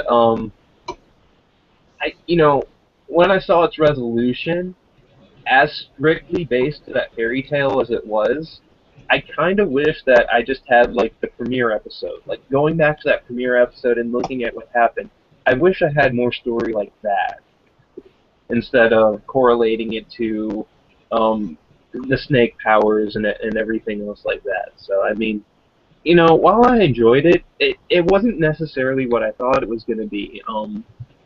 And it was kind of odd seeing all those different animations telling different parts of the story laced throughout the series, instead of just having, like I said, pure linear progression. So I don't know if that was Shaft trying something different, or if that was a very good way of storytelling, or they were trying to stay close to however the story was told in the media that everyone else was like fangasming over. But it just didn't stand out to me. Like I don't know. I actually agree on the abstract bits for it. I mean, early on in this series, I was watching it strictly because Shaft. I'm like, there's got to be something else going on with this. But at that time, it struck me as very shallow, very disjointed storytelling. It almost felt like, like Nick was saying, with the animation styles changing, it almost felt like they just decided to tell a different story like in the middle of an episode, or like, oh, you know what, forget that staff, we're going to go with these guys, and we'll just fix it in post, sort of thing. I And think really, the series did not start making much sense at all to me until like episode 6 or 7, where I'm like, what's with these songs, what's with these dream sequences. Like, I actually really liked it. It was kind of trippy to watch, like you were saying, the Groundhog Day one. I'm not going to provide any details with it, because it's actually, I think when you get to that point and you get to the part that ties that into the rest of it, it's really nice revelation. It was like, wow, that was really cool. But going through it, like, initially, when you're getting up until that point, you're like, what the fuck is going on? yeah, like I actually kind of wanted more scenes like the premiering store heist. I just kind of want to watch a series about that. And like I said, whereas Monogatari kind of did those like snippets of like animation cuts, like you'd see like the black scene, the red scenes, and that was highly entertaining. I don't know if Shaft's style at this point, like they were pretty normal with Nisei Monogatari. They didn't do anything abstract there. It was a pretty linear storytelling. But with Monogatari series, you had those scenes where they would kind of cut in, and those splices of like stills and that artistic insertion or whatever. And this one did just show so many different sequences at different times. I mean, I think we literally start the first episode's like a store heist, and the second episode's like the prequel to the store heist from like another perspective, and just how all over the place you're watching story is I think that kind of took away from the experience, and I just wanted more store heist scenes.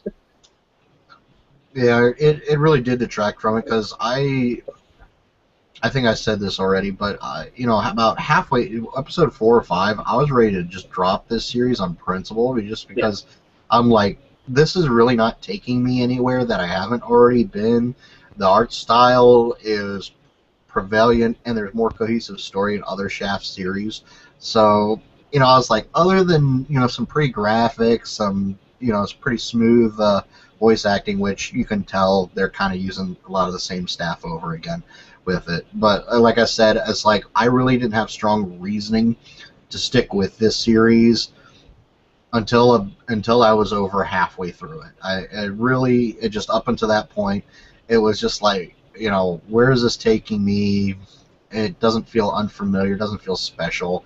And then you get to that point, you're like, like, wow, there's a lot of that stuff that they were just really disjointed about early on, that I would say people on the forums and a G Plus were just all like totally fanning over. Like, maybe I'm old hat, but none of that really was a draw to me at all. Right. I think from what I noticed, it grabbed like more of like the teenage demographic for some reason, and like I said, I just would have rather had like a power centric storyline instead of what this turned out to be. Not that it was innately bad, just premiering the way it did.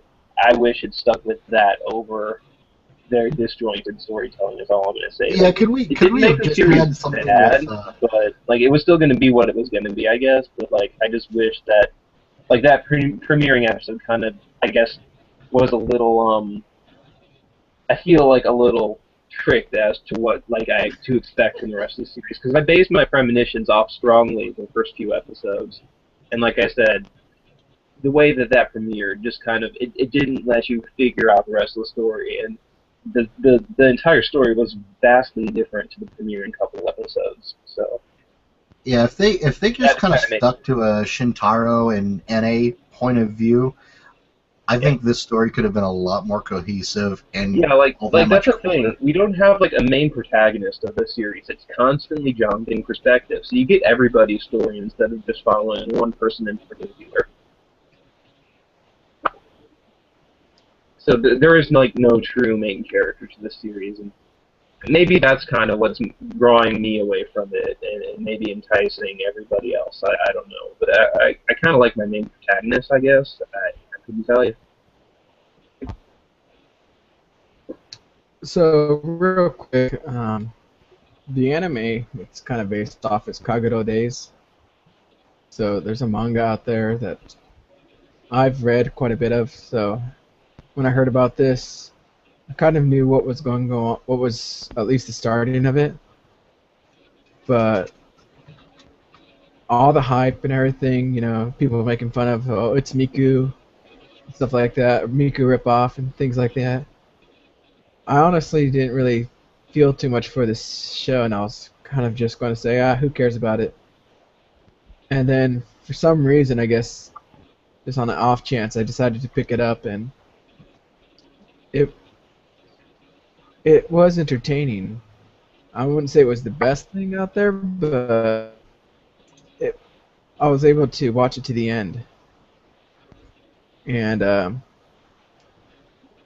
it, it was very different from the book, and because the book had almost more linear style, like you were talking about, how it followed more of one character, than this uh, anime felt to me.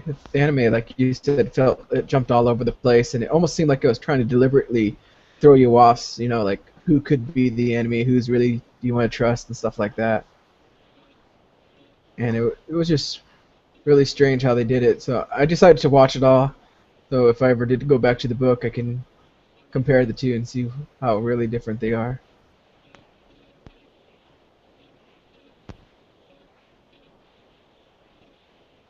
But I did like those little stories at the end of the episodes. Those were pretty fun to watch.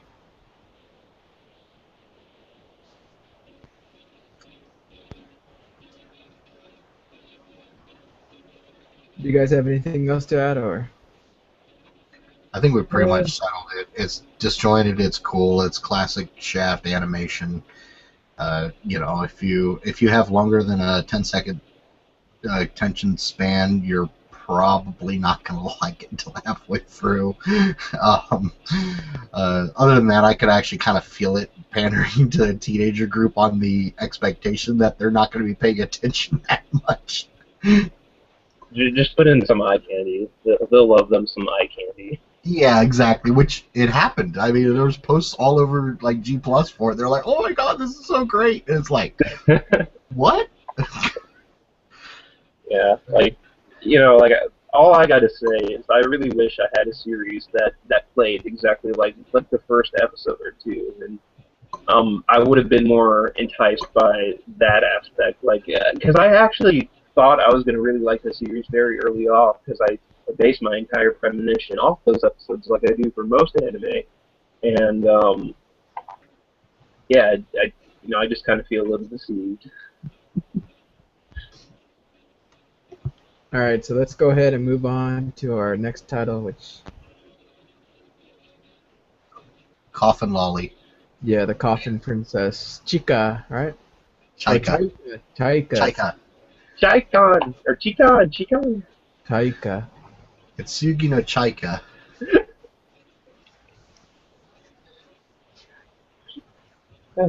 Taika.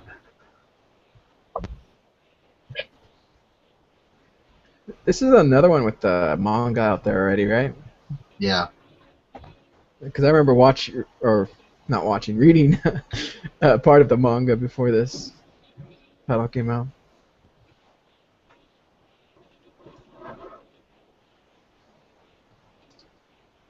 Yeah, everything mentioned about it, Chris? Honestly, it didn't really appeal to me that much. I just kept on I watching. liked it. I actually thought this was one of the better series of the season, especially when you're coming off of a lot of, like we were talking about Kanoja or Tara and like Bernhilder. And this didn't have just join and everything. It actually, I mean, it didn't stick out like if you're watching it and you're standing on the basis of its own. But I would say this was more of a highlight of the season because the character is somewhat unique. The premise for how the magic in their world goes is fairly unique. They're using their typical, I forget what they call them, but they're implements instead of like wands. They're using various types of like weapons. In her case, she's this little lolly-esque girl, and she's walking around with this monstrous sniper rifle, and it's basically her magic wand. Like she's using it to cook food and everything like that. So you see her like pointing this thing at a turkey at point blank range, and she's kind of a screw up. So it just like explodes everywhere like you would expect a regular gun to do. But I really enjoyed the series. It actually had some good character development for it. At one point or another, you find out that, and this is a little bit of a spoiler, so I apologize, is that there's multiple Chaikas out there in the world, and they've all kind of gone in different directions with their like personalities and their memories. And it's kind of cool because the main character's almost caught between two of them at one point. Like, should I go with this girl because she like was much closer to personality, or the little innocent white Chaika that they've been with the whole time? And it was a lot of fun to kind of see that. I mean, I gotta honestly somewhat agree that the story was actually surprisingly deep. There were like moments of intrigue where it just like did not fail to surprise. Like there's just so many things that I did not necessarily see coming right away. And the scenes played out very nicely. Um, the action was decent, and the overall story was something you can kind of get into. So I definitely agree. I don't know if I would necessarily give it necessarily like the top show of the season, but it definitely like merited like an above average work. Like this sub really impressed me in a lot of ways. Um, I think I would have liked it better if like a few of the personalities were slightly different, and there is a dragoon character that they kind of have to deal with at some point, and you know specifically the design on that thing just kind of rubbed me the wrong way. Like I wish they would have taken that in a different angle, but overall, it's a very nice presentation, and I was, like I said, for some reason, I just can't give it like one of the top spots, but it definitely was like just a tier below that. Like it's not necessarily like top, check this out work, but it was very reputable, and there's plenty of good reasons to watch it. Um, it just went, it just a few things were out of place to kind of just like short it at one of those top spots, but it was definitely a good run. I don't know. To me, it didn't stand out too much, and it wasn't like some of the fights were pretty interesting, but it seemed like I don't know how to put it, but it just when they fought, I was like, yes, finally some action, and then it just kind of ended up abruptly, and there was like they ran away or something happened. I mean, to me, it didn't have that fulfillment in that battle scene. And then near the end, it kind of seemed like they started dragging it out a little bit. And for some reason, I don't know, it just I started losing interest towards the end, and I can't say I was enjoying it by the last episode. No, I was surprised by what's going on, but I wouldn't say I was enjoying it.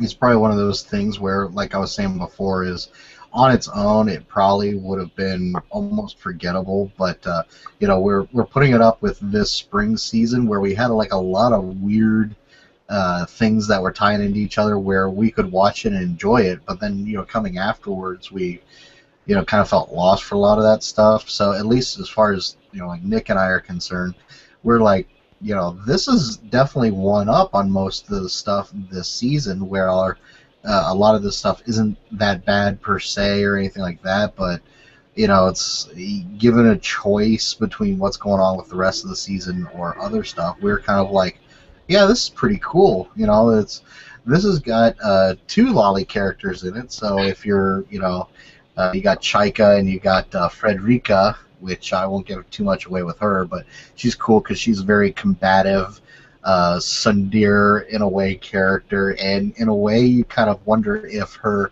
affections towards the main character are malicious or jovial. Like I just want to fight, or I really do want to see you bleed out. So it's kind of fun to see her interact with the rest of the group.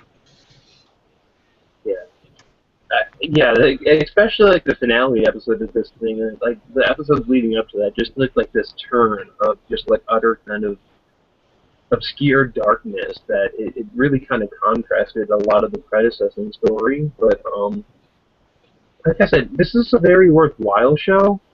It's just not everything's necessarily in the place that it should be to merit a top spot. But I mean, there's lots of people I know who have enjoyed this show. There was lots to look forward to in this show, but in some aspects, it's still a little too obscure. Maybe you and I are charmed by the opening and ending songs, which are actually like really like hard and heavy and like really punchy, good music for an opening and ending for the season. So. What was it? Dara Kenya, and what was it? I forget the name of the other song, but they're like I actually have them in my car. A lot more than the ending. So I'm actually listening to the op and end in my car when I go to work, so that tells you something about the music. So I do want to share one last thing about this series. At the very end, they did mention this season 2 beginning in October. Yep. Continuing during the. I'm personally invested in this show. For as many, most shows will only do about 2 seasons, and I'm just personally admitting I definitely am going to be picking that up. I want to see where this one's going. So, yeah, it didn't exactly. We should have mentioned that it didn't exactly end with everything resolved. So let's go ahead and move on to our next title. Black Bullet.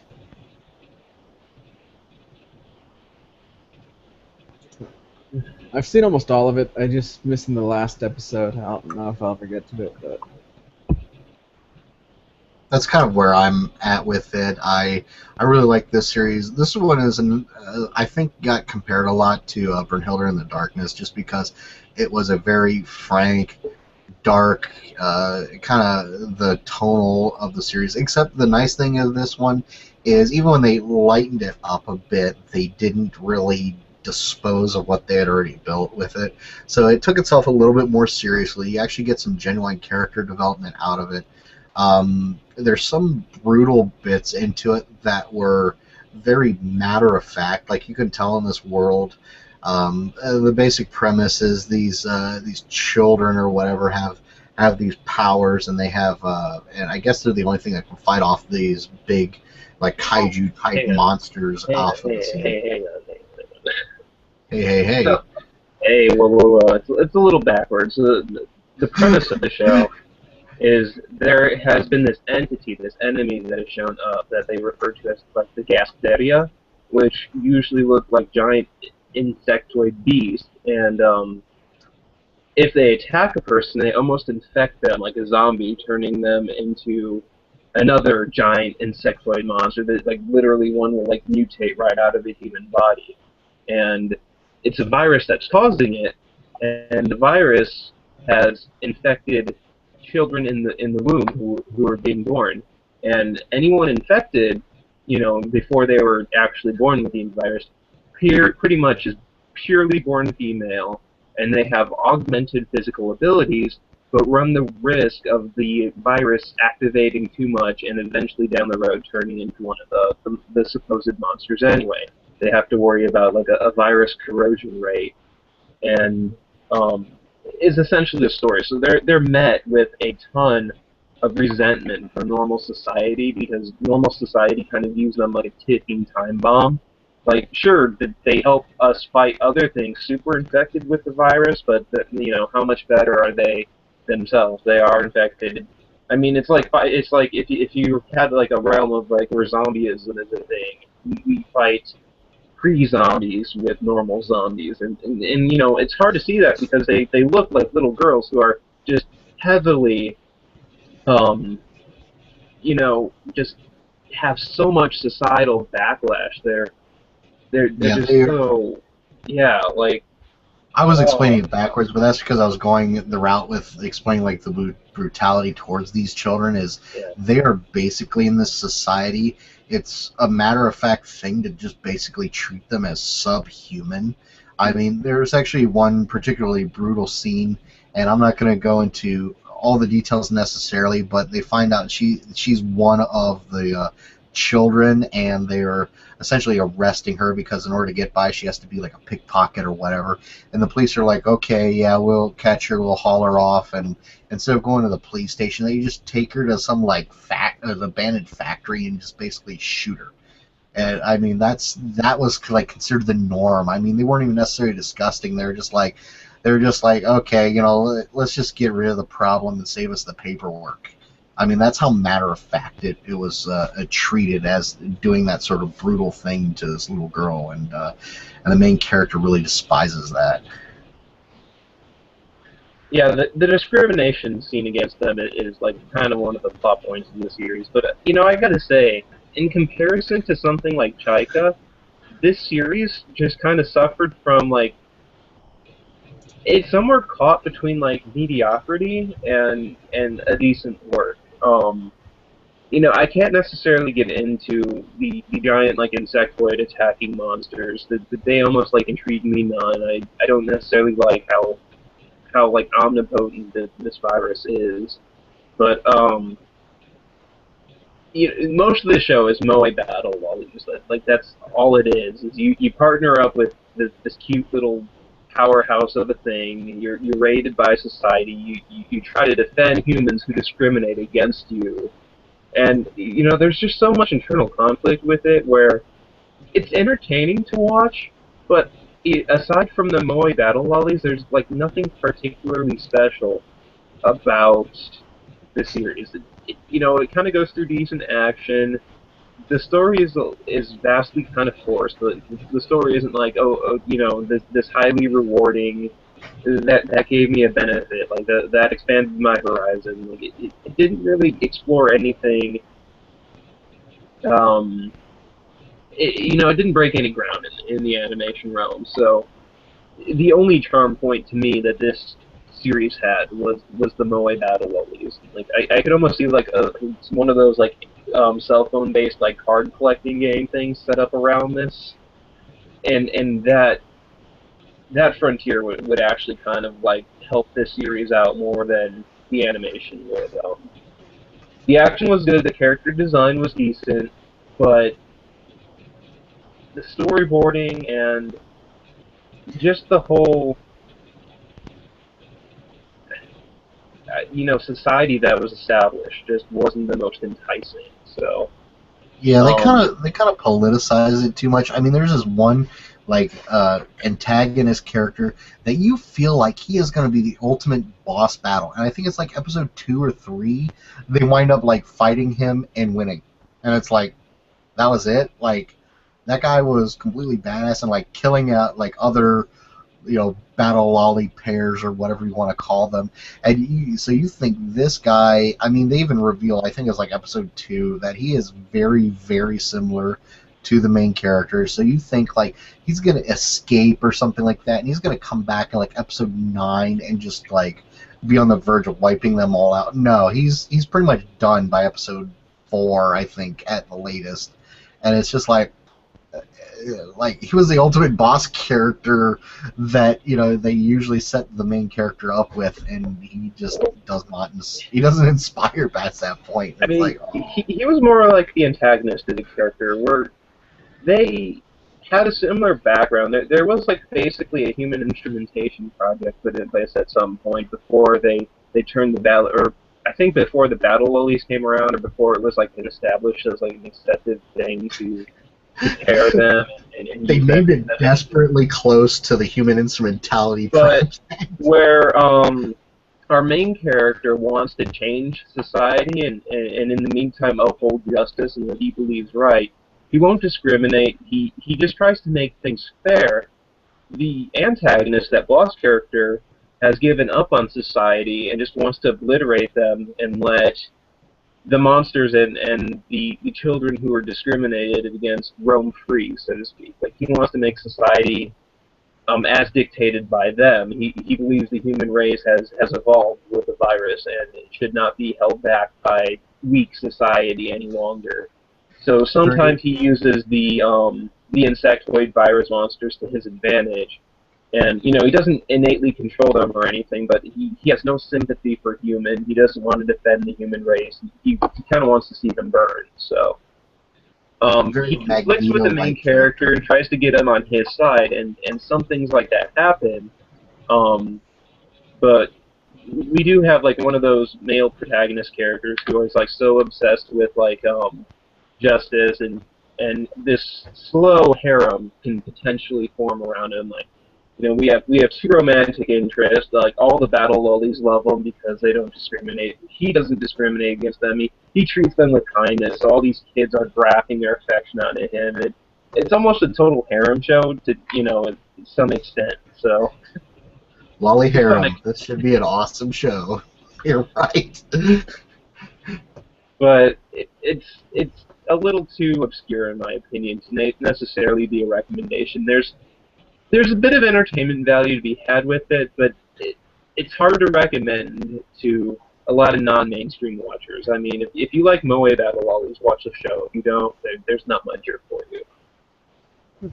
So one thing I do want to say about this, like, I'll agree with you guys. Like, it was really hard to say it was really good, and it feels like it's missing quite a bit. So I do know there's the light novel out there, so I'm wondering if by reading that book you can get a lot more information. You can make it more interesting. I'm positive it is. I mean, as with any anime that goes from a light novel, they wind up leaving such a huge amount of material that if you become a fan of the series, you're going to complain that they left some important aspect on the cutting room floor. And I think that's just the nature of translating any light novel into an animation. I mean, I really got that same impression with like Zero no Skyma, where I went and I read like 20 volumes of light novels, and I was really into it, and the manga was doing pretty good too. And watching the series, I'm like, oh, this is terrible. So what I'm thinking though is maybe it's not like they wanted to cut it out, but they felt that if you've read the book, you would understand what's already going on. So they felt maybe not everything was really needed. It could have been. I remember that they were trying to do that a lot back in like the Haruhi days, where they were like, "Oh, we're not going to launch an anime unless you got a light novel to collate with the ongoing series." So that's how that series wound up ending. On such a misty note like that. But I mean, I could see it happening, especially with this one too. Is that it seems like there's quite a lot there, and they just don't go through it, and they politicize a lot of the stuff, and you don't, like I said, 3 episodes in, the guy that looks like he's going to be the main antagonist for the whole series is done for, and you're just like, okay, where do they go from here? And so it really didn't feel all that special, or have that much of a building effect, really. All right. So let's see here. Shall we move on? Yeah, I think we've covered this one pretty well. So according to our list, the next title will be It's the JoJo, JoJo, something. JoJo. It's I'll have to me, drink that. Dio. I haven't seen it. Stardust Crusaders. JoJo Yeah. no Kamyo no Boken.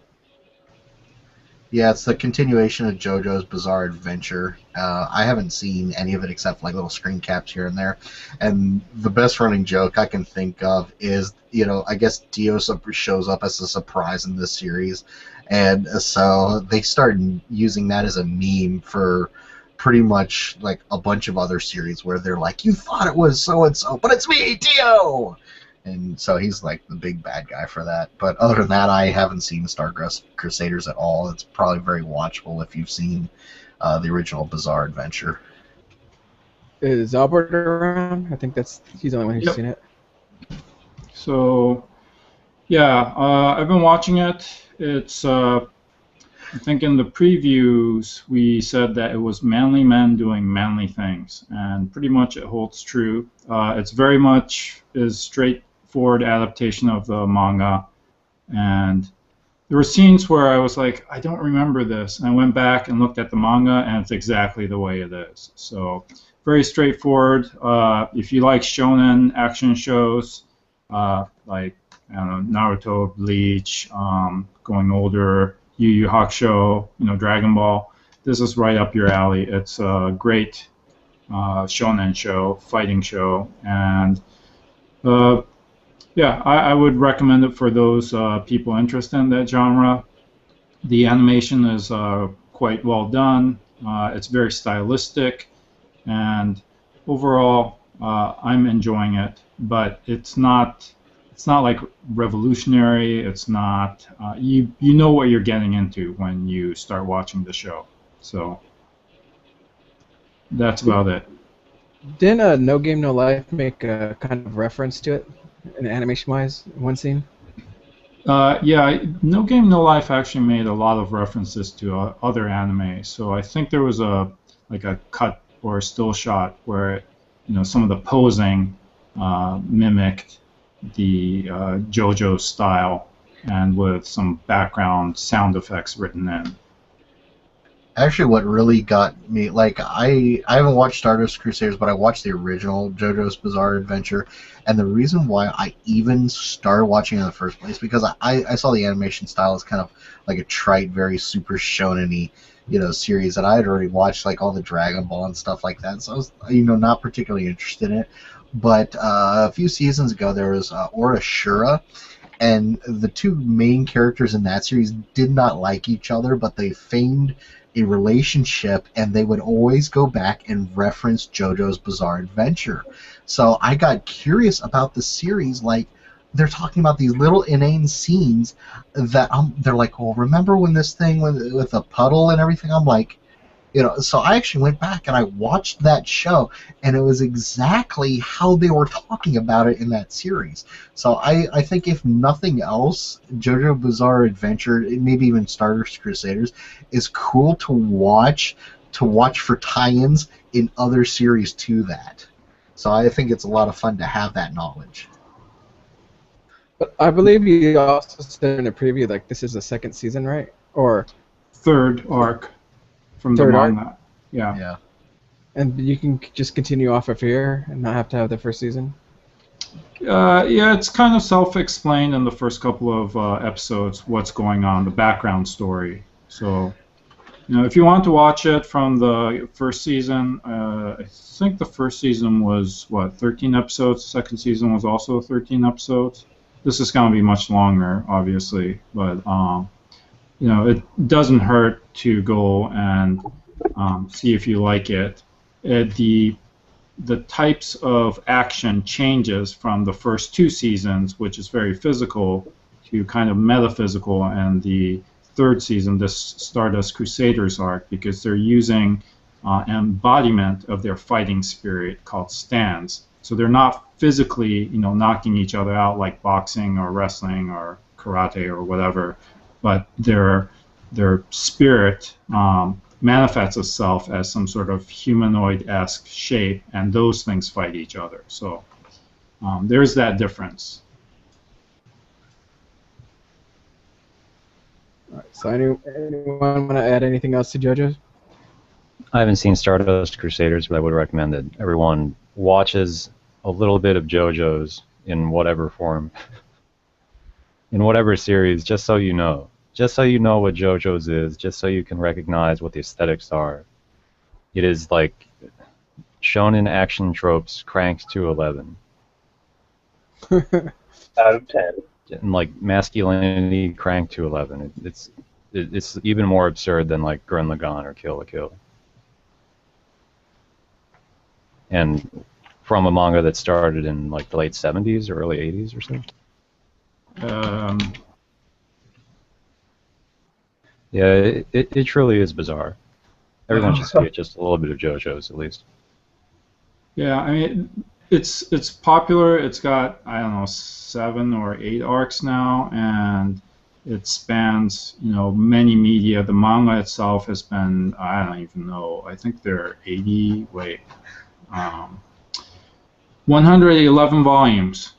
So, it's a cultural phenomenon that people, especially if you're watching anime and reading other manga, will reference because it's been ongoing for such a long time. So yeah. That's not chapters, that's volumes. Correct.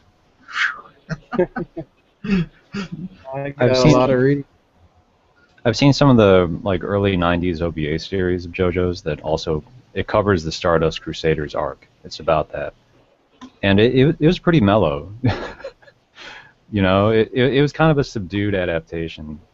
I don't know anything about the source material, but if the new Stardust Crusaders is anything like the TV anime that premiered like a year or two ago, then yeah, I just wanted to point out that that was like another adaptation of JoJo's that I saw, but it's not like super ridiculous. Or I suspect that the new Stardust Crusaders is super ridiculous, right? It is.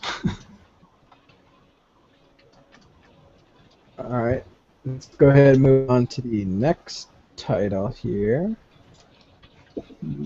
which I believe is Captain Earth. Captain Earth. That's 2 core. That's moving on to Yep. as well. Only about halfway over. Every time I've heard that and seen people meme it, I just want to start singing the old '80s Captain Planet song. This is one of those things I download and I haven't watched at all, so you guys can take it away and describe whatever you like. There's also in here. I haven't checked out this. What do you have to say about it, Nick? I gotta say, much like how we were kind of saying with, not to compare it to, but like how Meikaku City Actors had such an obscure start. Captain Earth kind of dove right into its story and was like throwing terminologies at you and kind of left you scraping for hints to figure out kind of what was what. They didn't exactly like spoon feed you all the information ahead of time. It just kind of dove right into its story. It was, in my opinion, a little obscure and just a tad confusing. But by like 4 episodes in, I think it kind of established itself, and then at some point you start even seeing like episodic like story plots. Like, it's kind of like the same thing with a new character. So, I mean, we have episode qualities kind of, not qualities, but we have episode pacing that's kind of all over the place. We kind of have the start with this ill-explained phenomena or this character put into almost like a semi-unrealistic or unexpected kind of scenario. And as he kind of develops and gets used to it, we kind of start seeing this repetition that develops. So I mean, I wasn't quite sure how to feel about it from the get-go, and after sticking with it for so long, I kind of started liking it and looking forward to some of the stories, but this is a very tricky series just to kind of like blatantly like recommend. It's difficult enough to kind of summarize without trying to give away too much for later episodes, but I mean, essentially what ends up happening is we have this main character who it is referred to as a specific term called a neoteny, which again isn't 100% explained. We just know he is one. He has this gun that's referred to as like a live elaster, which is kind of like saying a live blaster, I'm guessing. But he can kind of call this gun that shoots out this what is called organ energy that these this alien race that can like travel the universe needs to just kind of, well, travel the universe. Um, they're apparently immortal. They just need this energy to kind of move on and not be stuck in one place for any extended period of time. And I guess they don't like being stuck for any extended period of time. But using this live elaster, he can power this robot suit that is or he can supercharge this robot suit that can launch via a rocket into orbit that has another suit that expands around it and tries to stop this alien race from coming down to Earth and like harvesting humanity for this energy that they need.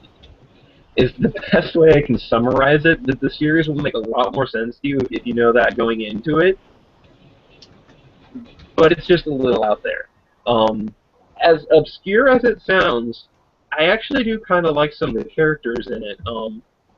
It's kind of hard to feel anything for the main character. It has moments of kind of I don't know. Albert, do you have anything to add in before I try to like just go too much further with this?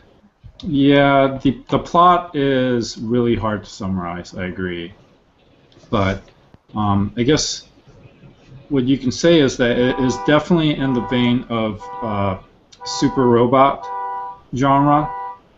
Sorry, there's a car alarm going off in the background. Um, so it's a super robot show. It's done by Studio Bones, which has a pretty good history of doing a variety of things. Um, they specifically did like Razafon, and so they have the talent to pull it off. But after sticking through one core of it, I'm not sure this is going to be, a hit show for them, because it is overly complicated. In the middle, it becomes formulaic. You're not really sure what's going on. They're still throwing terms at you and explaining what each of those terms might mean in the story. So you're a little lost still. I'm having a hard time identifying with Daichi, the main character. I do like the other characters, but the enemy motivations and how they're digital beings that can inhabit specifically designed bodies on Earth, but how that all came to be, not explained. So Right. it's a pretty show. So they put the money in the animation, but the story is overly complicated, and I'm having a hard time being enthusiastic about watching it. So if you like super robots, the overall genre and the protagonists are it's not whiny, then you might want to give this a try. But I can't really recommend it yet until I watch the entire series. Like, it seems like it's going somewhere, and I'm just personally invested to see where it's all going. Few characters are kind of charming enough. I personally agree with you there. It's very hard to be familiar with what our main character is going through. They don't really give him too much of a personality quirk, much like his other cast of characters. We have the magical super hacker who refers to her elite hacking skills as magic powers. Whose like slogan is logical. I mean, She, in my opinion, is a fairly there's an assortment of fairly great characters and personalities in here, just none of which necessarily belong to the main character. So,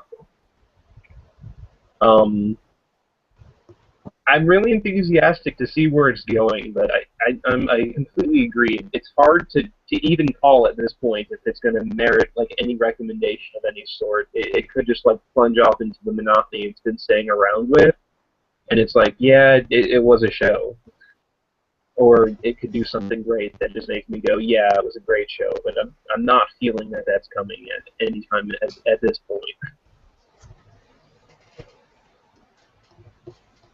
But the scenarios that it represents are fairly interesting, but not interesting enough where I could say, yeah, watch 24 episodes for that.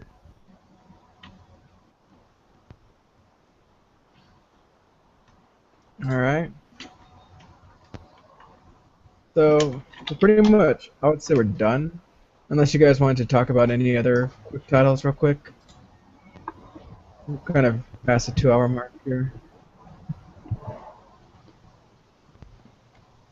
So, does that mean we are having a third part or not having a third part? Or... Do you guys want to add a third part? Because the rest of the titles, I don't know if you would say are recommendable or...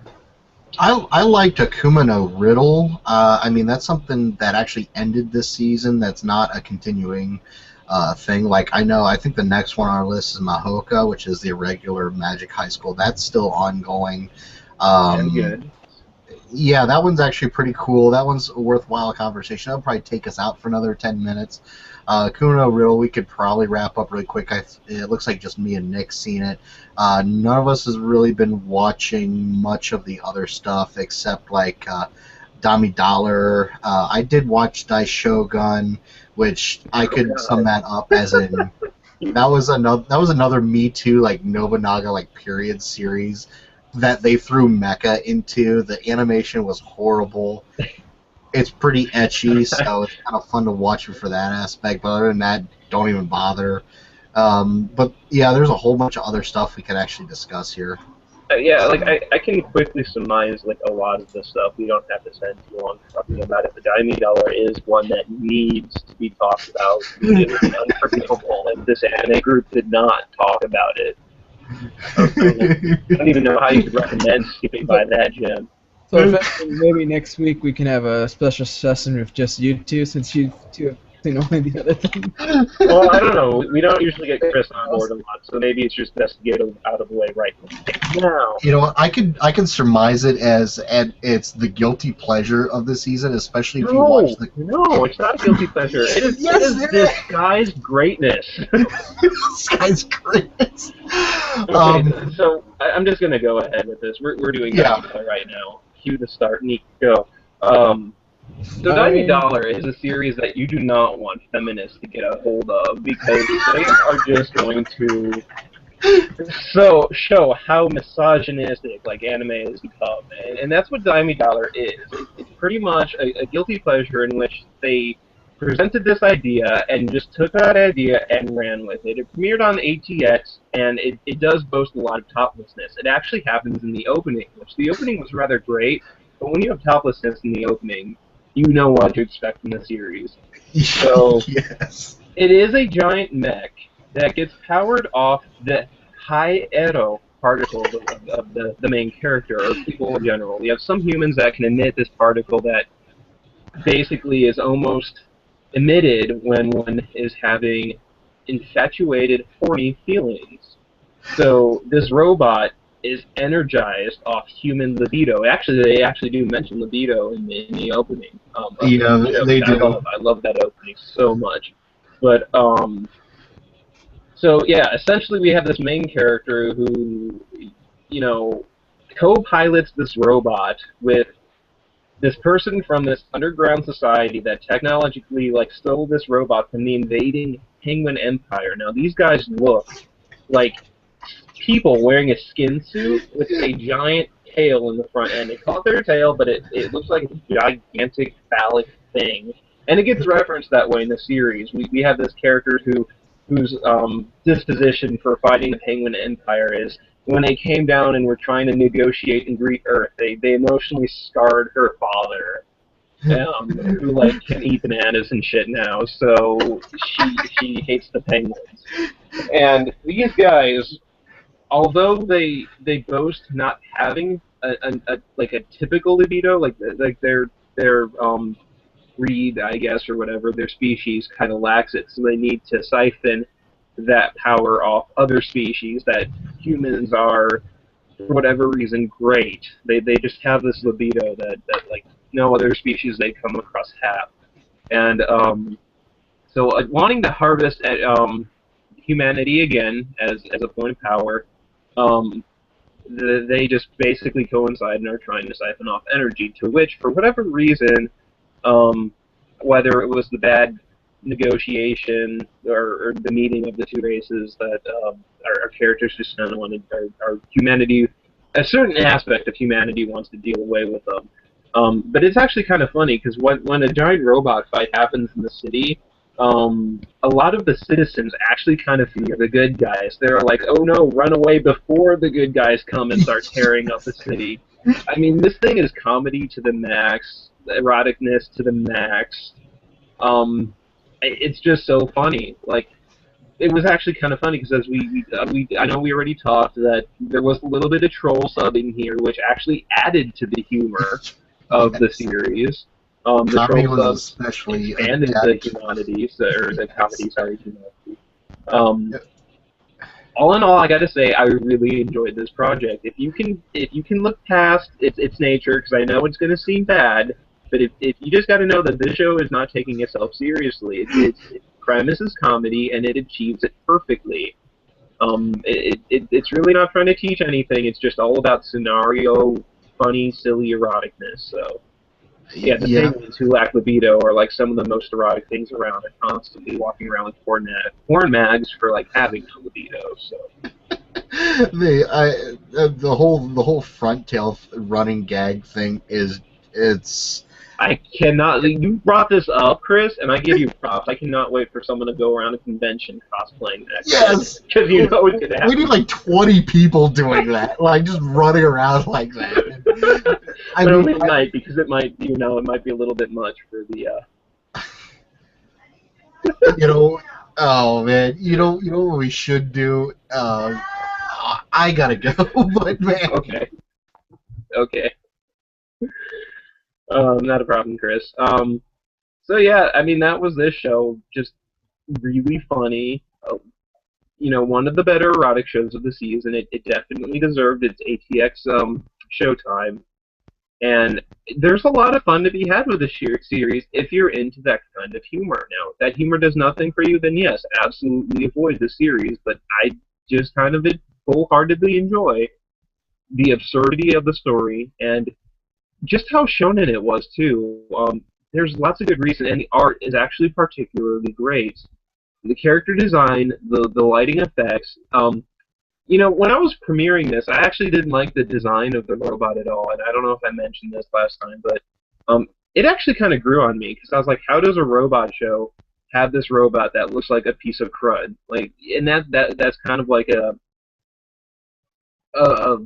a charm point of the series too. Like they said, yes, we know. Like in the series, they literally said, yes, we know this robot looks bad, but it's all about practicality and not aesthetics. So I actually found myself warming up to its design and kind of appreciating it towards the end. It's like it is $90. So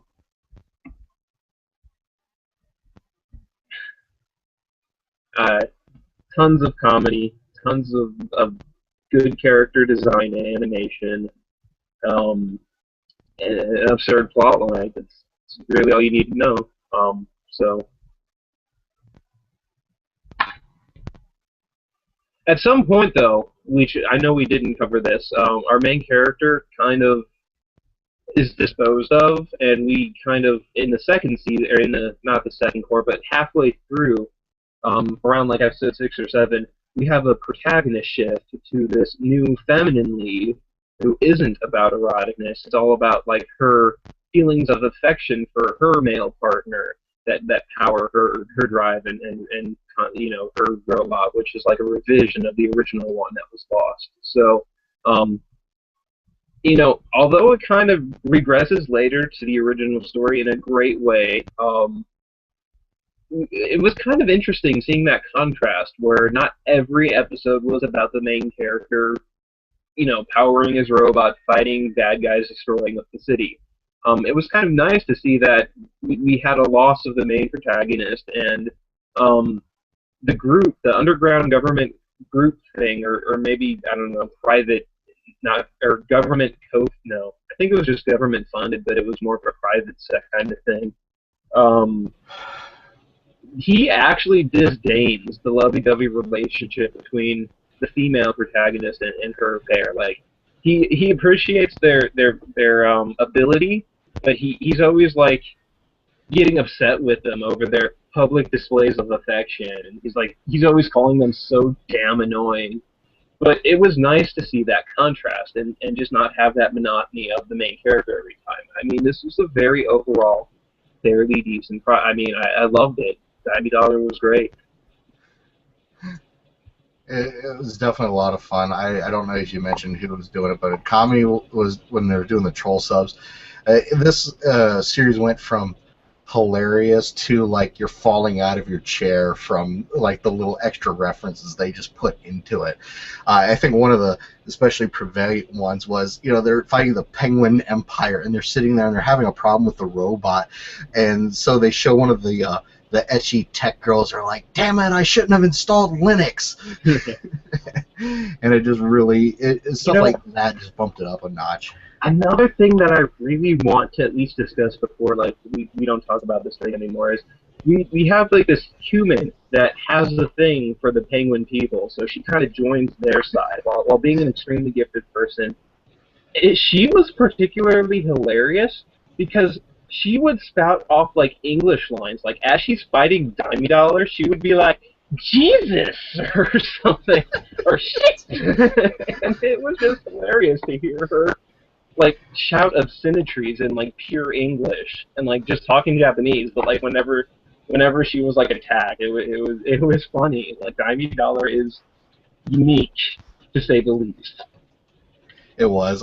We need to. Maybe we should show up at like Ohio Con or Segoy Con as just like 10. We need like 10 people like all wearing the front tail like things going around. Like a penguin skin suit with his beak. You realize how much I was walking around with a magazine that has like stickers over the sensitive bits, so it's like somewhat public. Like you know how they display those pillows and shit in cons. Yeah, what you do is you buy them at the store and you don't take them out of the bag, so it's the black bag. But seriously, like that would catch on like wildfire. You just like take 30 pictures of it and put it on the net, and people would be like, "Oh my god, somebody cosplayed as that." Dude, like if that catches on, that would be like the Deadpool of like the anime. Yes. It'd be glorious. Like, I know it's going to happen somewhere. Somewhere's going to have to cosplay this thing somewhere, and I need to see the pic of it happening. I prefer a whole video feed of someone tailing this dude, but it would be epically great. All right. Go ahead and draw this to an end. If that was Dimey Dollar. Yeah, Kenzen Robo Damitala. It's funny because the whole theme they're singing, it's the sound robot, and it makes no freaking sense whatsoever. There's no sound or anything special about their attacks that even, it does that as a premise. So, but the song is awesome for the intro and very etchy. Greatness is hidden. So just real quick, just going to flash the titles of stuff that was also projected during the season that we're not going to talk about. Dragon Collection, Broken Blade, Blade and Soul, Baby Steps, which is continuing on, Second Core. What's this called? Yeah, if you would, can I quickly just gloss over that one too, just because. Make it quick.